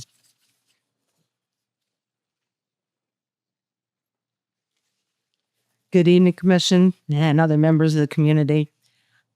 I'll warn you right now, I'm not a good public speaker, so this is a stretch for me. My name is Susan Clore Caldwell, and my family owns and farms the property that we've been discussing tonight. I felt it was important for me to come before you personally to put a face to this request. This process began last year during the UDO discussions. My husband and I attended many of those meetings and watched as approximately 150 acres across 69 properties, including properties of similar size or larger than ours, was rezoned to NX to support infill development and help advance the town's long-term goals and visions. As we listened and participated, we felt our property had been overlooked. So we submitted our request just as other property owners did. Our original request was for NX zoning to match the comprehensive plan. The Planning Commission asked that we change the request to commercial zoning, and we did. That request was then unanimously approved by you all. When the request reached the town council, council was prepared to vote on the larger UDI that same evening and asked whether we would be willing to pause our request so it could be considered separately at a later date. We agreed, and that brings us here tonight. To understand why this matters to our family, it helps to understand the history of the land. My father purchased this property 76 years ago in 1950. My parents built their home there, and they operated an Angus cattle farm. At that time, there was no zoning. Route 29 was only a 2-lane road, and Culpeper was a much smaller community. Over the years, our family has experienced firsthand how communities evolve. The expansion and construction of Route 29 forced our family to relocate our house farther back on the property. Around the same time, the town constructed Lake Culpeper. While many people, including myself, enjoy recreation it provides, it also split our farm, which required us to drive trucks, tractors, and equipment several miles through town to perform our farming activities. My point is simple. Towns change. What was once a farm located well outside of the town on the road to Madison is now surrounded by growth and development. In 2012, this property was annexed into the town through a boundary line adjustment because Culpeper needed room to grow. It was not annexed with the expectation that it would remain farmland forever. RR zoning, which is large lot housing, does not reflect the town's current needs, vision, or long-term planning goals. This property has been identified for mixed-use development in the strategic vision plan for years. Our request is not about forcing change. It's about responding to the changes that have already happened around us and positioning this property in a way that supports the future needs of our community. We are responding to that change thoughtfully by listening to the Planning Commission's earlier request for commercial rezoning and by providing proffers, which was not required of others in a position similar to ours, in order to avoid impacts that are not foreseen by our town's development regulations. Respectfully, I ask for your support, and I thank you for your time and your consideration. Very much. With that, we'll be here for any questions that you will have. Thank you. All right. Anybody have questions or comments? I have a question. Well, let's let Jack. Yeah. Oh, I'm sorry. Yeah. Go. What are you going? Sure. Just a real quick question. How much of this property is in the watershed area? Do you know? Give me a moment. Let me take a quick look at our maps, and I'll absolutely follow up with that. All right. While he's doing that, Mr. Fitzsimmons. No, wait. Okay. Thank you.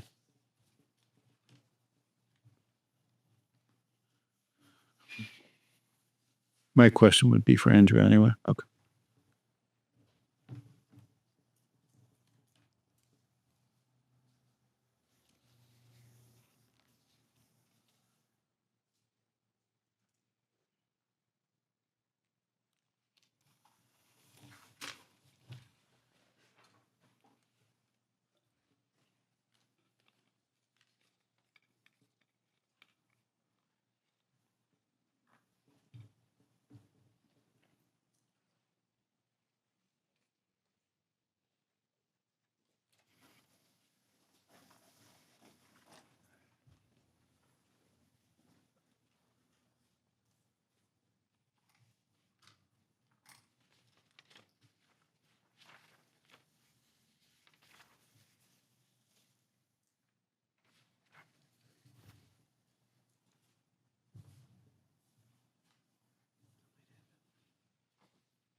This is thank you. Source for Yeah, I looked at it earlier. I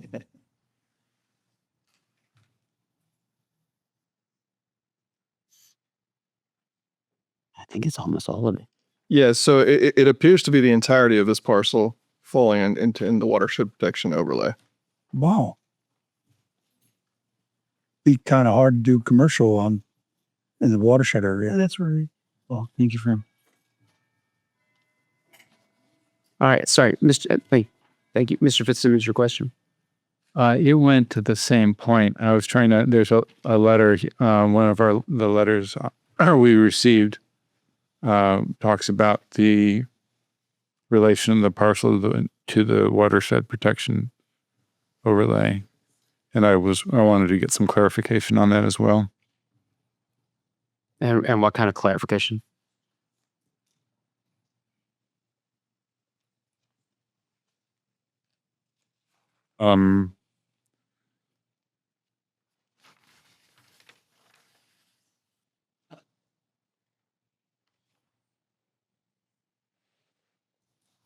The letter states, the UDO states that any property shown on a site plan to be engineered so as not to drain into Lake Culpeper is not considered within the WPO, regardless of its location.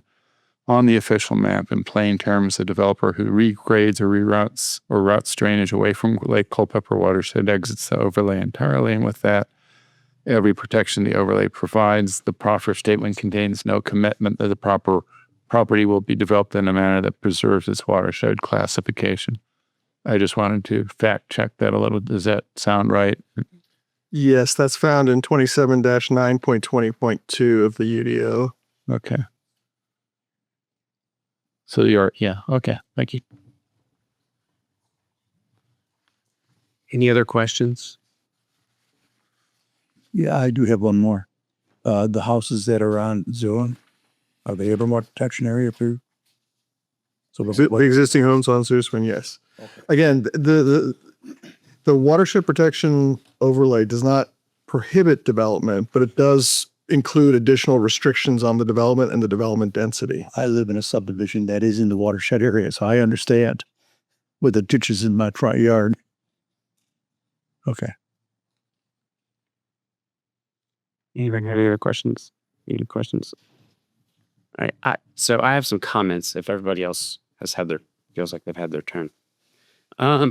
So the UDO process was a lengthy one, which included a relabeling or rezoning of almost all town properties, which was required by change in the zoning table. That process, and that's why we're here. That process began with staff converting all properties to the closest new classification and continued with the Planning Commission reviewing the properties that were identified either by us or by property owners themselves as being out of alignment with the current use of the property. In many cases, we discovered that the old zoning also didn't match the current use or the neighbors. The majority of the properties that were adjusted fell into three categories. One, staff identified and recommended a number of town church properties which received a mixed-use designation to better reflect the services they were providing and the traffic they were generating. Two, the majority of residential property owners who asked for a change to their designation on the map actually wanted more restrictions placed on their properties. Number three, and the others that we were handled on a case-by-case basis, taking into account the current use of the property, the zoning of neighboring properties, and this is where we saw that some of the old zoning didn't match, and the future land use map.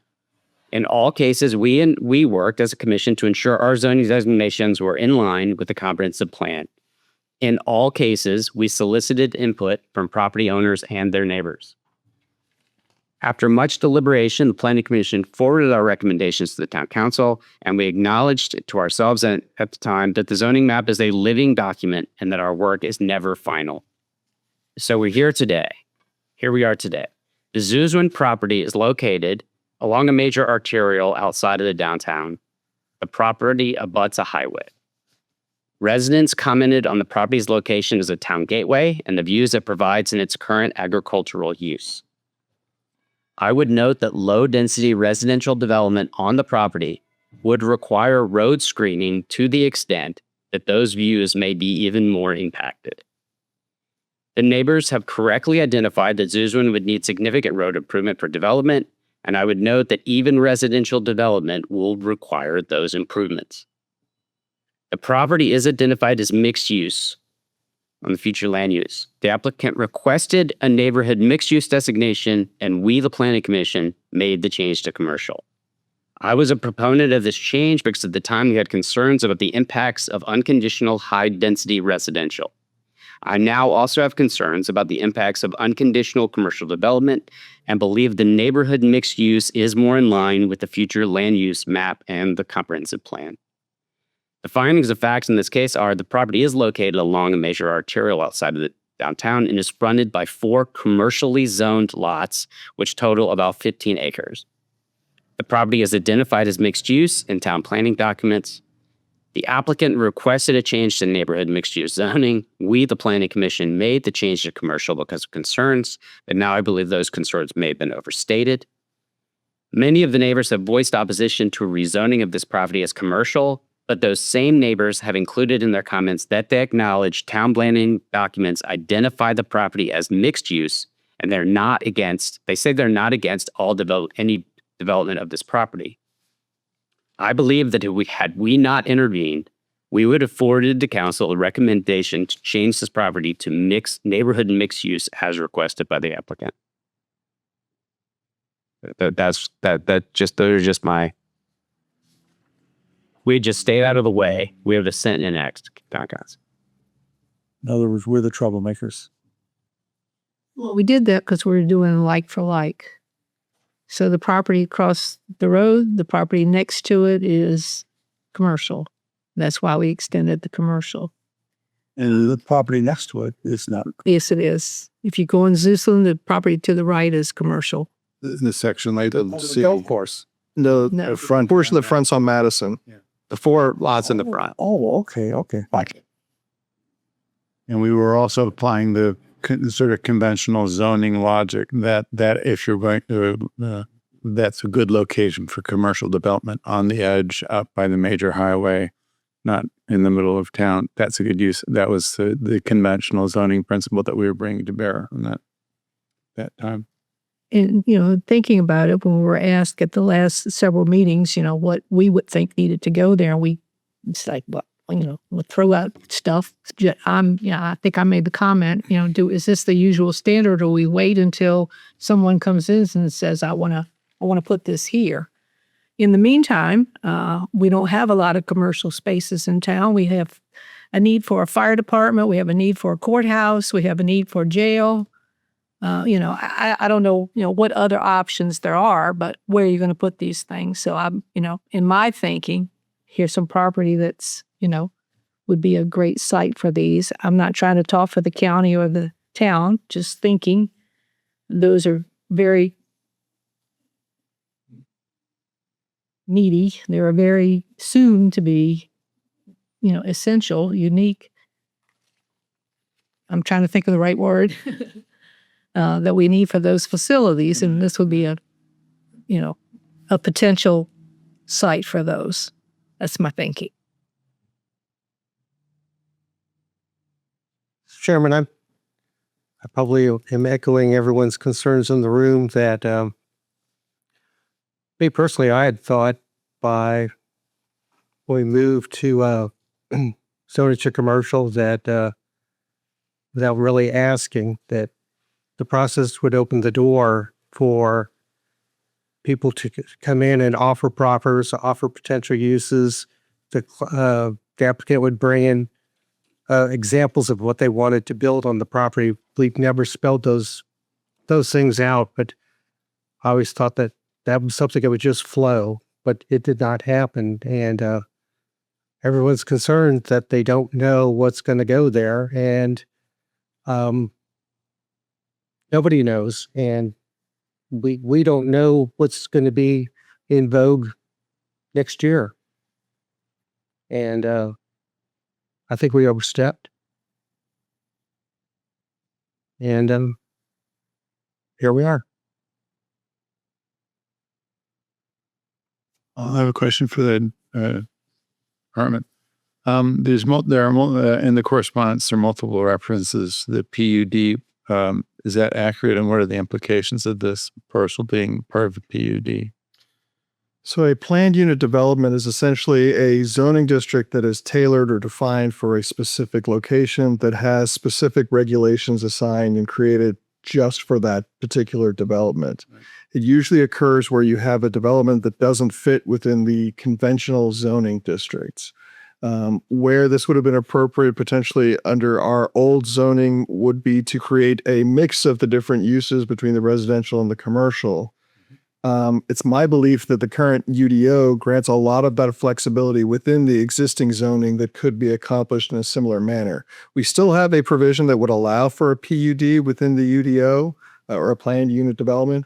In my mind, that's for really more one-off type developments, such as potentially a tiny home development or something like that that doesn't fit within our existing UDO. A lot of what was contemplated within the comprehensive plan in terms of the descriptions there would fit within our existing zoning within the UDO in a variety of the different potential zoning categories. Would it be reasonable to say that the need that that hitherto would have been addressed by PUD is substantially overtaken by and soon by the UDO? The functions that a PUD would achieve are achievable without the PUD under the new UDO to a significant degree. I think to a significant degree, however, not entirely under the UDO as it stands alone. I think the UDO in conjunction with a proffered conceptual development plan would meet the same intent of a PUD under the prior zoning. Question. So, Andrew, can you describe what, if this did go to the NX, the mixed use, what type of buildings would be there? What type of? To be honest, I can't, because the NX, the neighborhood commercial mixed use, is the most permissive zoning district within the town in terms of the options of what could be developed there. It could be developed as a strictly townhouse development under the NX. It could be developed as a strictly office development under the NX. The NX, as I said, that was part of the concern that the Planning Commission had expressed when that original request came in for the neighborhood commercial mix, was just the breadth of what could potentially be developed by right under that particular zoning category. So yes, while it is the most conducive to a mixed use development because of that flexibility, it also then by extension makes it very difficult to identify what would be developed there without limitations. Thank you. I have a question. So the thing that's interesting, and I think is missed on the map sometimes, is the 4 parcels that front Madison collectively are almost like roughly 15 acres. It's the same size. Well, you could fit 2 Holiday Inns from across the road. I mean, our town GIS mapping is incredible what you can do with it. But you could basically take the Holiday Inn building and stick it over there twice in the current zone commercial. It's also basically the size of, I'm trying to think. So you have the entire, let's say half of Meadowbrook Shopping Center, the Y Shopping Center. You could do the entire, basically all the way back to the building on 15 acres.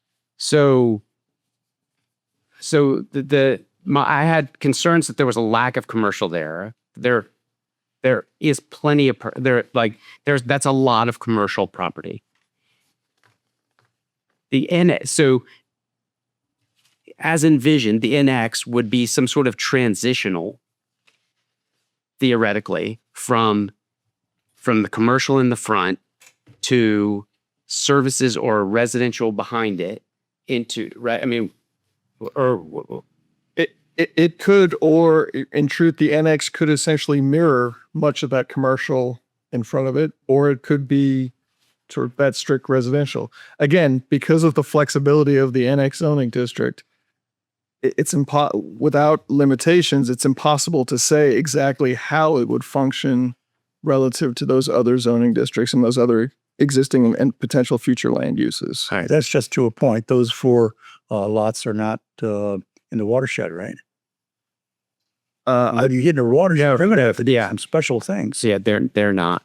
They're not. No, they're not in the watershed area. As a matter of fact, I think even if you look at it, the front part of that 22 acres, it's coming down before the lake. It's not, the back part of it, would go into the lake, but the front part of it, I mean, when you come on the entrance to see the front part of it, it may be called in the watershed area, but it's not hurting the lake at all. But the poor property in front of it, it's not in the watershed. So when they develop the watershed area, it's got to be different. Can't be the same. I mean, you got to have ditches in there. You got to have all kinds of restrictions. I don't know where we get it from. We get it from the state, or We have written into the UDO language for the watershed protection district in terms of the regulations there, and it is slightly enhanced over what existed previously under the old zoning. okay. Do we allow commercial in the waters? Some commercial automobile service is prohibited within the watershed protection district. I can understand that. Yeah. Yes. So, I'm sorry. Okay. No, go ahead. Now I forgot my question. So it in the first is the available actions do not include recommending a rezoning to NX, right? Are those is that an available course of action for us? I would argue if the commission wished to do that, we would require another public hearing because that is a material change from the zoning that's been requested of commercial. Even though it's a less restricted use. Well, again, it would require sort of an adjustment and an examination of the proffer statement relative to the use. Again, I would think it would be appropriate for that to be re-advertised and reconvened. See, you get a lot of people here. Can we do it tonight? We have to pre-advertise.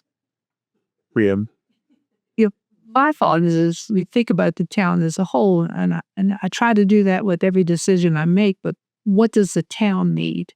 What do we need in our space that we have left in the jail? We need a portable house.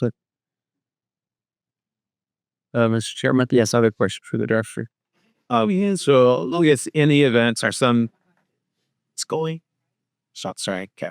In some hypothetical sequence of events, if that were to become annex, this property, 5150-1D, were to become zoned as annex, consistent with future use and in the original request, a developer could by right, is this correct? And develop that as high density housing, comparable to the other high density housing areas that we have in Culpeper. Yes, the annex would allow for multifamily residential to be developed there. Yeah. And so it's a fair question for the community in that area, whether that would be preferable to commercial development. Right? Under annex, that would be a by right development. More correct. Yeah. So if it were rezoned annex, okay, and then I wouldn't kind of make I'd state the view that what we can't do is require in the context of the broader rezoning, it's not appropriate to ask the owner to just simply retain it as a residential landing in perpetuity.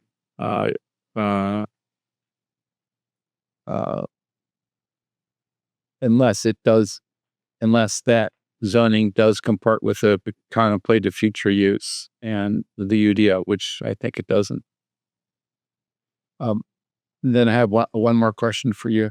The letter that Mr. Caldwell submitted on the September 22nd refers to a parcel of 19 acres that was rezoned to annex as part of the UDO development. Do you know what parcel that is? I'm afraid off the top of my head, I don't recall the specific one. Okay. All right. Thank you. It's just. And so, Andrew, back to an earlier discussion, you'll talk about the PUD. So if we don't think that this property is, if we thought that it's not a perfect match for commercial, it's not a perfect match for NX, it's not a perfect match for RR. I mean, it seems like this would be one of those one-offs. It could be, or I think it could be done with those existing zoning districts and certain uses proffered out or certain limitations on the scale of the development. Because again, I don't think it's a use component that is the limiting factor within the zoning districts. It's the intensity of those uses. All right. So if you even with commercial, if it were, this is all of course hypothetical, if it were proffered in that it was going to be that hospital conference or whatever those uses that are identified in those planning documents, that would be something that where we would. I mean, they would still fit in the C district. Correct. In fact, if the hospital wanted to acquire the property and put those buildings there, they would have to come. They would come looking for a C. Correct. The hospital use, it's a permitted use within the neighborhood commercial mix, the commercial zoning district, or the industrial zoning district. Those are the three that a hospital would be a permitted use. Might be out off subject a little bit, but has the hospital bought that property where the Lutheran church is next to Dr. Hooper's office? Do you know? I believe they have purchased that undeveloped portion adjacent to the Lutheran church. We have not had any conversations about future development of it, but I believe that they have purchased it. All right. So I think we should be careful to throw out additional zoning options and answer the question. Right. So the question. So here, that is a good question. So what is the question? Right. So were we asked by town council to take a look at this property, just like the other properties that we took a look at during the UDO process? Right. We're not here as a result of a rezoning application filed by an applicant. So to me, the process is exactly where we were when we were looking case by case to each of the properties and asking, is this the closest? Right. So based on current use and future land use, what is the best match for this property?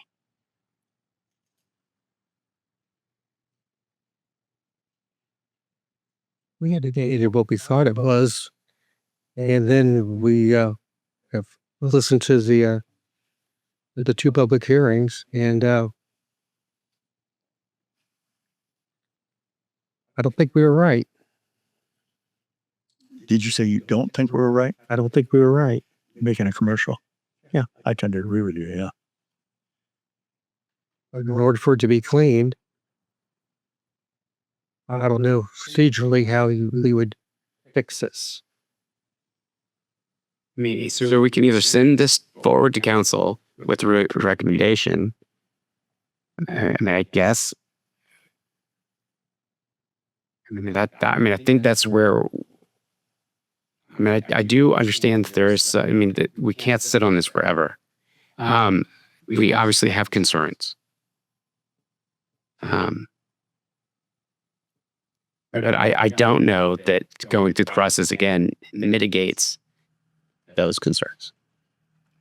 Just out of curiosity, if we forward this with a different recommendation other than commercial, town council would have to have a public hearing, right? Correct. However, per Virginia state law, your recommendation would not be tied to the application before you right now, which is problematic. Because it's a material change to change the zoning request for the parcel. I'm confused. Do we actually have an application, or do we have an action by council asking us for a recommendation? This is now, in terms of how it's able to be processed, is being processed as a rezoning. So an application was filed. We treated the letter that was requested essentially as the application that was filed. And so in the course of that, the original request was for NX. It was modified to a request for C at the recommendation of the Planning Commission. And so that's what we have processed through these hearings. So, but hold on, just so we're all clear. So we should not be looking at this in the same way that we were looking at individual properties on a case-by-case basis when we were working on the UDO maps over all of those meetings in 2025. Instead, we should look at this as a rezoning application. Again, it's at the discretion of the planning commission as to how you choose to look at it, whether you wish to carry that over. In terms of how we have to process it, because this is no longer the UDO sort of the comprehensive UDO process where we are looking at the town-wide rezoning of every parcel in town. We're focused solely on the individual parcel in question with this application. I have two. Feel a little uncomfortable going with commercial, but I also feel very uncomfortable for the requester. I mean, we've been putting him off for several months now. And what he was promised by council was a hearing, and for us to basically have this process just like we did for the other. It would be nice to be able to forward it with a recommendation. Yeah, if it wasn't commercial, it would be nice to do it without. Like, I think it should be mixed use. Well, if I'm actually there, Mr. Chairman, if I'm understanding what I'm hearing correctly, we can't forward it from this meeting with a recommendation. You were saying, we would have to schedule another, I guess, next month, another, or I don't know if we could process it by the next working meeting. And that's so unfair to the requester. Well, it's going to be a complicated process, and that's unfortunate. And nobody has done anything on Edgemore. No, we should disadvantage them. It's a thorny issue. It's an unusual parcel because it was transferred in from the county at one point to begin with. So its original use and its planned use, its future use are discordant. I'm wondering if let's say the application was withdrawn and resubmitted as an application for mixed use, I wouldn't surprise me at all if we don't get another stack of letters like this saying that mixed use is going to ruin the neighborhood, and in effect, so maybe the community should pitch in together and buy that land themselves and retain it as a buffer. I mean, I don't know what the answer is, but it is the owner's land, and they this is the United States, so they're able to do something, and they must be able to do something with that land. Do you agree that going through the process again doesn't take away that element of speculation that is involved in rezoning? If this is no longer considered part of that case-by-case map, then we're not just making adjustments to the UDO map anymore. We're literally looking at an application for a property that we would probably deem incomplete, but based on the lack of specific use. The thing that bothers me is we made a recommendation that we're changing our mind on, I think. Shouldn't change this. Yeah, that's true. Mr. Sherman, look up there. Thank you, Lord.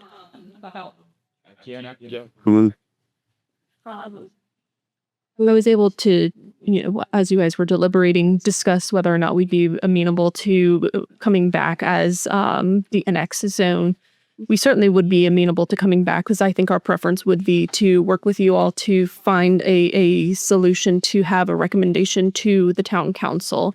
So if it's the will of the commission that we take another look at the property as mixed use, that would certainly be our preference. We do believe that this commercial zone would be appropriate. It would be appropriate based off of the guidelines given by the UDO. I don't want to say that we don't know what would be going there because there is a defined use of permitted uses, and we have proffered out quite a few of them. And then the watershed overlay district also prohibits additional, I would say, unsavory or uses that don't mesh with the nearby lake.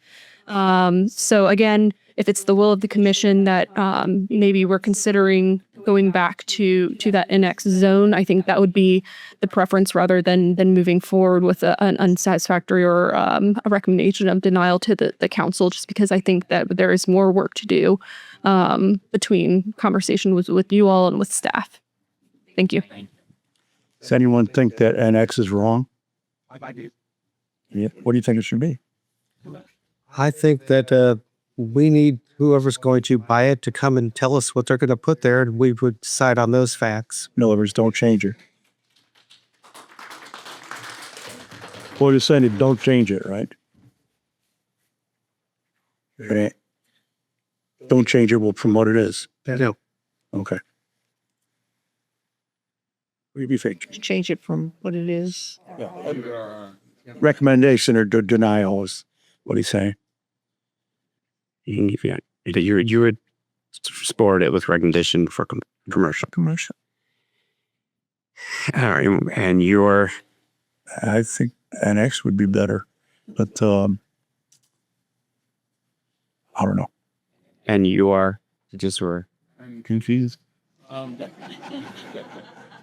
We heard one of the voices we heard said that in the UDO reconciliation, that very fine-grained, long process that we all went through, several owners had requested that their properties be changed to NX and that they had all been declined. Is that accurate? I thought we had acceded to some NX transition request when it fit when it fit in with the overall vision for that part of the town.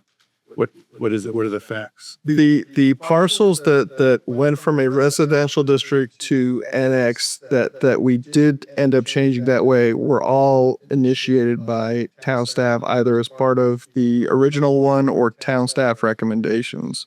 As noted, there were, I believe it was 3 where the property owners requested that zoning, and ultimately the planning commission did not recommend to make those changes. wasn't one of those like on East Street, and we said they could do what they wanted to do in the residential. One was on East Street related to essentially the language that we put in for non-conforming residential there. One was along Orange, where it was one remaining undeveloped parcel adjacent to other NX parcels. I don't recall off the top of my head what the third one was. But it is factually accurate that there were 3 requests that came in from the property owners themselves to go from residential to NX, and none of those ended up being changed. So there is no precedent in the UDO review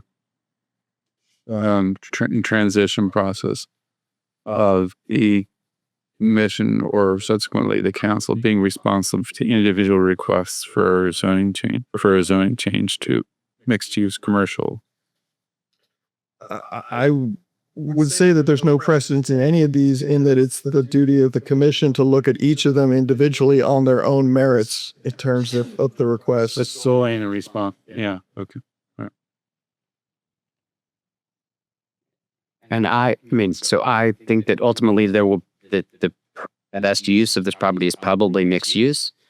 But if there's clarification that says that we're no longer part of, if we are beyond the scope of our original UDO process, that we basically have to look at anything that comes forward from here, as essentially just a rezoning, which gets me closer to where Mr. Flanagan is, that you need to see, what is envisioned. Mr. Chairman, if we proceed as if this is an actual rezoning, which apparently it is, we are right now, just this application is incomplete. We do not have anything from a proposed buyer as to what they're going to put there and what they're offering the town in exchange for their impact. Are you making a motion? What? I'm stating a fact. And just for clarity, I mean, the applicant has told us that they understand and are willing to continue the process. I mean, so if there's any, if we are concerns about the incompleteness, I mean, they have voluntarily asked that we can, we don't have to do anything as far as a recommendation today. No, yes, you do. We need to, if we're not going to do anything, we're going to deny it. Deny. But the That doesn't mean they can't put another one in. Is that right? Or are they restricted from putting another one in? Well, essentially, this is a continuation of the UDO process in that we made the commitment because this was an increase in intensity of zoning district from what was advertised before town council. We weren't able to process it at that time with the planning commission's recommendation. It required a public hearing. So this was our commitment to them to bring this forward through the public hearing process. And so this is what we have been going through. So they could conceivably withdraw and resubmit.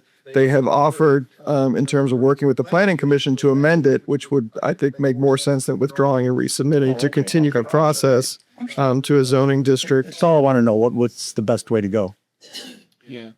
Again, it's ultimately at the discretion of the planning commission and where you fall in terms of your desire to continue to refine the application versus providing a recommendation to town council. The applicant has expressed a willingness to continue to work to refine the application. Yeah, our concern is that there are too many. No, I agree with that. But if I may, Mr. Chairman, I do want to just clarify one point that Mr. Flanagan made. We do not have a formal requirement for a certain set of information to be submitted for a rezoning application to be deemed complete. There is not an obligation that there be an end user defined or a proffered conceptual development plan. It is perfectly permissible for an applicant to make a speculative rezoning without a defined end user, without a defined or proffered conceptual development plan. But it also is the prerogative of the planning commission and ultimately town council to state that that does not provide them enough information to make a recommendation of approval or to ultimately approve it because of the potential for unknown factors that would need to be mitigated. Is that just with the commercial rezoning or the NX as well? This is universal across all zoning districts, that there's not a set requirement for a defined use. Mr. Hopel, actually on the town's website, there is a couple, 3 paragraphs about rezoning. And it does state in there that part of the process is to have a defined use, a site plan. I will take a look. That may be a residual from the prior time, but again, per the UDO and indeed per state code, there's nothing that formally obligates a rezoning application to have a defined end use. If I'm mistaken, I apologize. And again, it may be our fault if if there's a residual document out there that we'll look to address. This Autumn Finch was the person who authored it. Sorry, Mr. Percentage, you had something else? I want to do a hypothetical here. Let's imagine in some hypothetical world, a town just like ours went ahead and rezoned a piece of property just like this as commercial. And some high volume commercial entity moved in there. And the prior proffer didn't include road improvements. Would they be where would the obligation land lie to improve that road to make access suitable for the increase in traffic? My expectation would be with the applicant to make those road improvements. Yeah, would he require the site plan? Correct. The applicant would be obligated to perform a traffic impact analysis for development, which would identify the necessary improvements to accommodate that growth. So in that event, community apprehensions about the inadequacy of the transportation, there's a control point to address that in the process. Especially in what's been proposed as this process with the proffers, where those have been specifically stipulated as well, that the applicant will be on the hook and responsible for all financial commitments related to necessary transportation improvements. Now, on the other hand, if this gets rezoned to NX, mixed use, without an end user identified, and ultimately a high density, a residential development, a subdivision development is put in there. Then that's by right, and there is no need for the developer to make a proffer in terms of contributions to school or rescue services or anything like that. Or is that? Well, again, that's where the conversation takes place as far as negotiations on the proffers for the applicant to put forward put forward the potential contributions. But as you've stated here, if the planning commission were to rezone it to NX without any proffers from the applicant that addressed potential impacts of school children, were to develop in a residential manner, then the town, in this instance, the county the county taxpayers would absorb the impact of the building the additional capacity for school children, additional capacity within the libraries, public safety, all of those would be borne by the taxpayers as a whole, as opposed to the development. So it seems to me we have three very imperfect choices facing us, and none of them are just going to make everybody happy. One is rezone to commercial, and the apprehensions expressed in this very articulate and really well done set of communications. I'm super impressed. Way better than I would produce. Are realized. Second, we go to NX based on the proffer, some modification in the proffer that has been preemptively offered by the current owners. And in which case the counties there's exposure to development as a high density residential area with no mitigation of the effects of that, the impacts of that development through an additional proffer. And third is to not rezone and leave the property under its current status, which puts considerable, it seems to me, in my mind, as a non-legal expert, as a layperson, it puts some burden on the owners. So none of those choices strikes me are ideal. But I see those as the three choices that we have right now. And if there's a fourth choice, please, I would love to hear it. I think you've laid them out.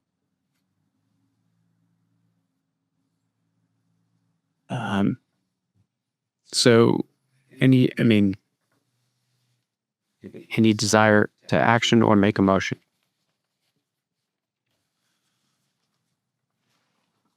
Yeah, let's just poll it again. So Mr. Flanagan, you where are you? Residential. Okay, and Schmidt, you are? Commercial. And Mr. Stereo? I think we're residential. I agree with them. Okay, and Mr. Sims? Close public hearing and defer action to obtain additional information related to the case. I'm particularly interested in what the community thinks of a mixed use, resigning to mixed use. You are interested to know what the community, if it's resubmitted in fund reg, I'm interested. If the community insists that it remain we should hear from them. We should hear that. I think if that's what's being said, then they should have an opportunity to tell us that. Regardless of what the owner wants to do with his property. The thing that bothers me with some of that is us having to pay for any improvements that are going on. We make changes. I mean, if I may, to your point, I think we have heard, what I've heard from the community is that it's not the zoning district that is the question, it's the unknown end user. It's the speculative nature of it that is their concern. So I'm not sure that there's any need to hear more from Rick Wilmette Frax. Okay. right, and that change in designation will not allay those concerns. Yeah. So with that in mind, I don't see how. I don't know that delaying changes makes a better outcome. Delaying, Sorry? delaying The delay. making a decision, making a Right. If we were to say that the applicant has, said that we could go back to the process, what then next? So we call it speculative with the commercial, but if we don't know what the NX is, that not called speculative? That's the point. It would still be speculative. Right. So it's not going to answer those concerns. Right. It's certainly not even going to answer those concerns for me as a commissioner. No, I agree. Yeah. I didn't agree with you when I first showed up here tonight. Well, it's complicated, and that's the reality of it. And the entire process was a very complicated process and long process. All right, you're explaining, I'll entertain a motion. Sir? I'll entertain a motion.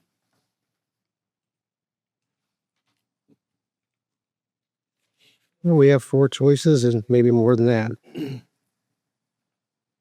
I recommend denial of rezoning with proffers to town council. Say that again, please. I recommend denial. Is there a second? I'll second. I'll second. Okay. For at least for Right.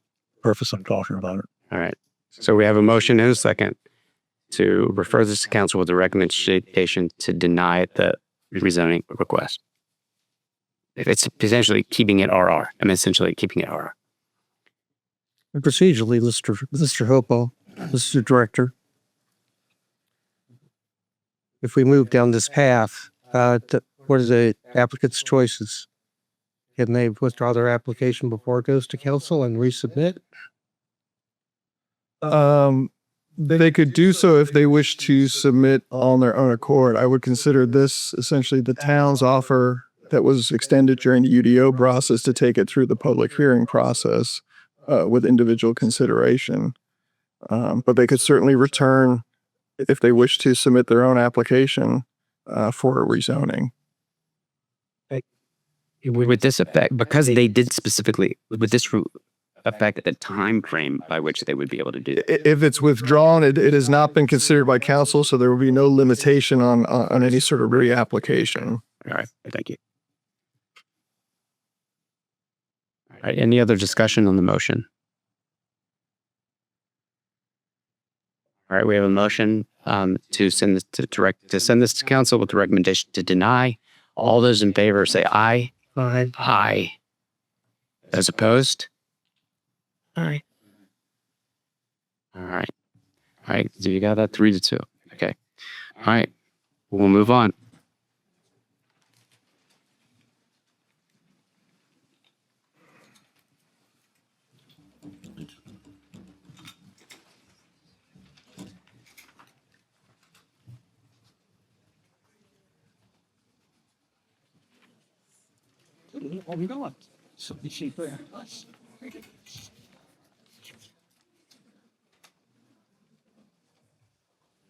All right. So we're moving on to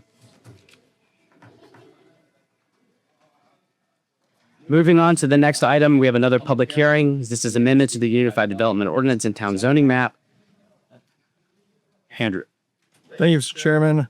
I'll run through these very quickly. I will note that I did receive comments back from the town attorney today with 4 relatively minor changes that he'd like us to make. So with that being the case, I would ask that the Planning Commission hold the public hearing, however, not make a recommendation this evening on this case, and I will bring those updates back to you at the work session, at which time a recommendation can be made. As I said, they're not considered material in nature. They're related to satellite parking, to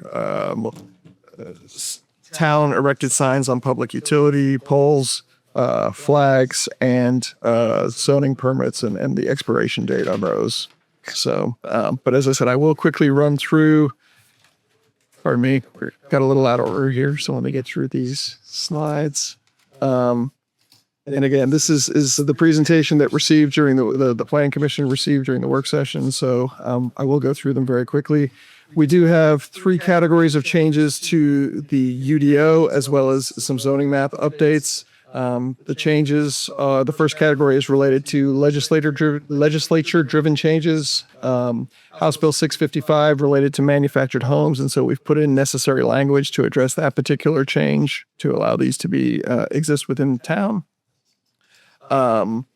We have House Bill 888 related to minimum off-street parking allows for developers to request a 20% reduction. And so we put in criteria for consideration of this. The second category of changes are related to typos, typography changes, where we have some small glitches there. You can see up there the sections that are listed, and they are listed within your packet where those minor changes exist. And the third category are sort of experiential changes where we've identified flaws within the UDO as we've actually been applying it throughout town. First is related to awnings and canopies and the additional prohibition on plastic.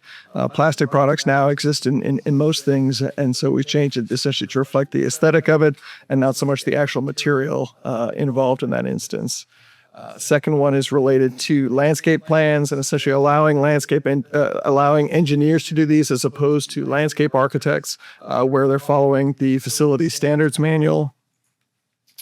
The next one is related to the identification of trees on plans and essentially rewriting it to make it so that they have to identify specimen trees, giving the formal definition of specimen trees as that which is listed within the facility standards manual. Adding in satellite parking, this is a reintroduction of this. It was in the old zoning ordinance, and so it had been omitted in the UDO, and so adding it back in to allow for developments to have satellite parking where they had agreements in place. So essentially, this would be parking provided on a different site other than the use itself. Specifying windshield glass repair replacement under the personal vehicle repair and maintenance minor category. Removing under the home occupations the prohibitions on taxis, limos, vans, or bus services because we have the existing language in there that prohibits them from having essentially marked vehicles parked in their driveway. So again, from an aesthetic perspective, these uses would be limited to that which had the vehicles parked inside their garages or hidden from sight, so it would not appear commercial in nature. Adding language to essentially make sure that contractors' materials was not stored outdoors for businesses. Again, this is making sure that these particular instances did not have adverse impacts on adjoining properties. We had some discussion last time about the exemption of sheds and the size of them. It was reduced from 200 square feet to 100 square feet at the Planning Commission's direction. Also edited for outdoor storage yards to make that an administrative modification rather than design exception because design exceptions do not exist within the UDO. Making clear that all food trucks require permits and you can't do one for multiple food trucks at a location. Adding language related to approved signs on town infrastructure, essentially exempting that from the need for permits. This was an oversight and essentially allows for like the CRI banner signs to go up. Prohibiting signs on utility poles, again, from a safety perspective, just making that clear, along with temporary signs on light poles. Allowing electronic message displays in conjunction with a fuel pump, as we saw earlier this evening. Otherwise, they would require conditional use permits. So any new gas station that goes in would be permitted to put in an electronic message board for their fueling prices without needing to go through a separate conditional use permit in those instances. Limiting the flags on sites. Presently, they're unlimited, and so limiting those. This is one that's being modified slightly per the town attorney's recommendations that we'll be bringing back to you. Again, exempting banner signs installed on public infrastructure from review by the Architectural Review Board and their need for certificates of finding. Adding language related to zoning permits, providing clarity on those particular items. And then adding language as it relates to height, as we discussed at the last meeting, in the spirit of the UDO, essentially ensuring that the exterior of the buildings look like they have the stories, but granting flexibility on the interior. So it may be 2 stories on the interior, but look like 4 stories on the exterior. Then we had certain zoning map changes, as we had discussed, the consistency for the Methodist Church of having it zoned NX in the same manner that the other church properties are. The vast majority of these changes are related to open space parcels, and this was the question that had come up where Ms. Dyer had gotten an adjoining property notice on those. Essentially, these are on the subdivision plats. They are identified as open space parcels required as part of the subdivision. By rezoning them to parks and open space, it ensures that they stay open space parcels in perpetuity. So if, for example, the HOA goes defunct, goes bankrupt, ceases to exist at some point in the future, we don't have individuals coming back for trying to redevelop and put homes on these open space parcels. They're protected in that manner. So that's what the vast majority of these parcels are here. Our one exception, and I'll look to get to it here, is we had one parcel that we also have the change going from the PUD to the RS zoning designation because it was misidentified in the 1980s with the rezoning to PUD for that particular parcel. So we've aligned it with the adjoining parcels in that instance. It's this one right here, as you can see. This is where we back through this parcel right here on the end was lumped in with these other ones. Again, in the Virginia Avenue area, some more of these open space parcels. And again, this is consistent with what we had done with the original adoption of the UDO and the original zoning change. We just came to subsequently identify several more. So that concludes the overview. As I said, we covered this at the work session. I'd be happy to take any questions. Again, would ask that we hold the public hearing, however, hold any sort of action until we've had a chance to incorporate those town attorney comments. All right, let's hold a public hearing first, and then we'll have any questions for Andrew. All right, so if there's anyone here who wishes to speak on this case, I'm opening the public hearing.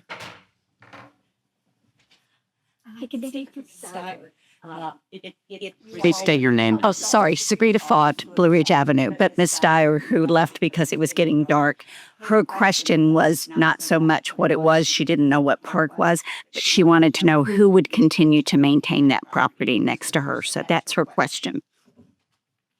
Thank you. Is there anyone else who wishes to speak on this case?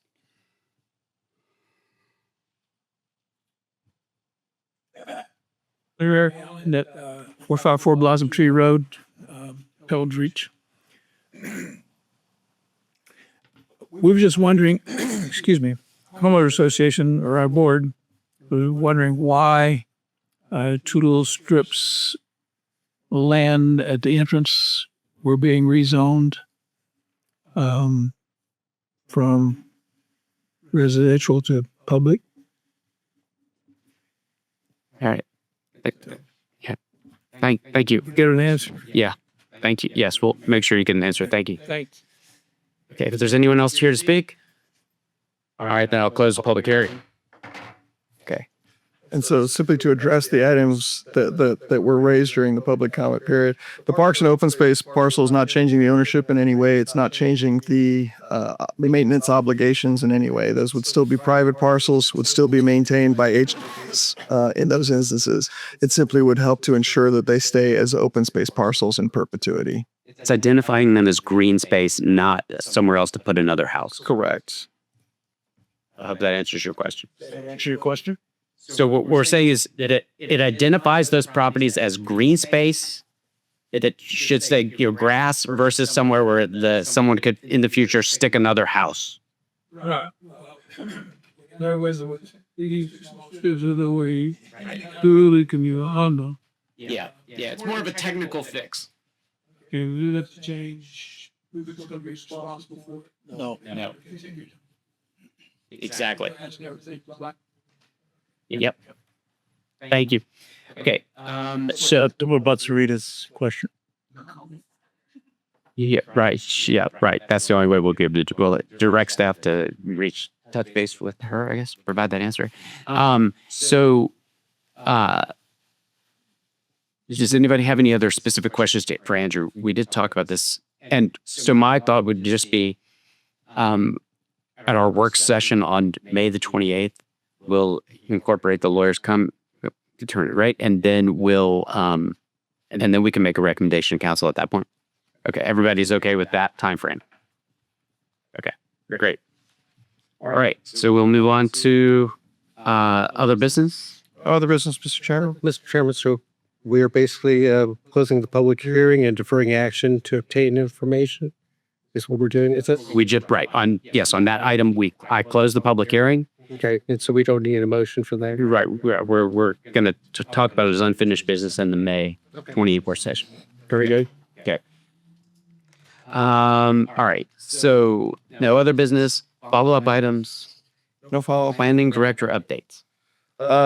We're still working. We may put the request in for the collective planning commission email address. Have not received that yet. I have rooms booked for the 3 planning commissioners planning on attending the conference. I will look in the next week or so to actually make the conference registrations for the 3 planning commissioners and get those to you. So if you wish to add mobile tours and things of that nature, you're able to do so. Thank you. Thank you very much for doing that.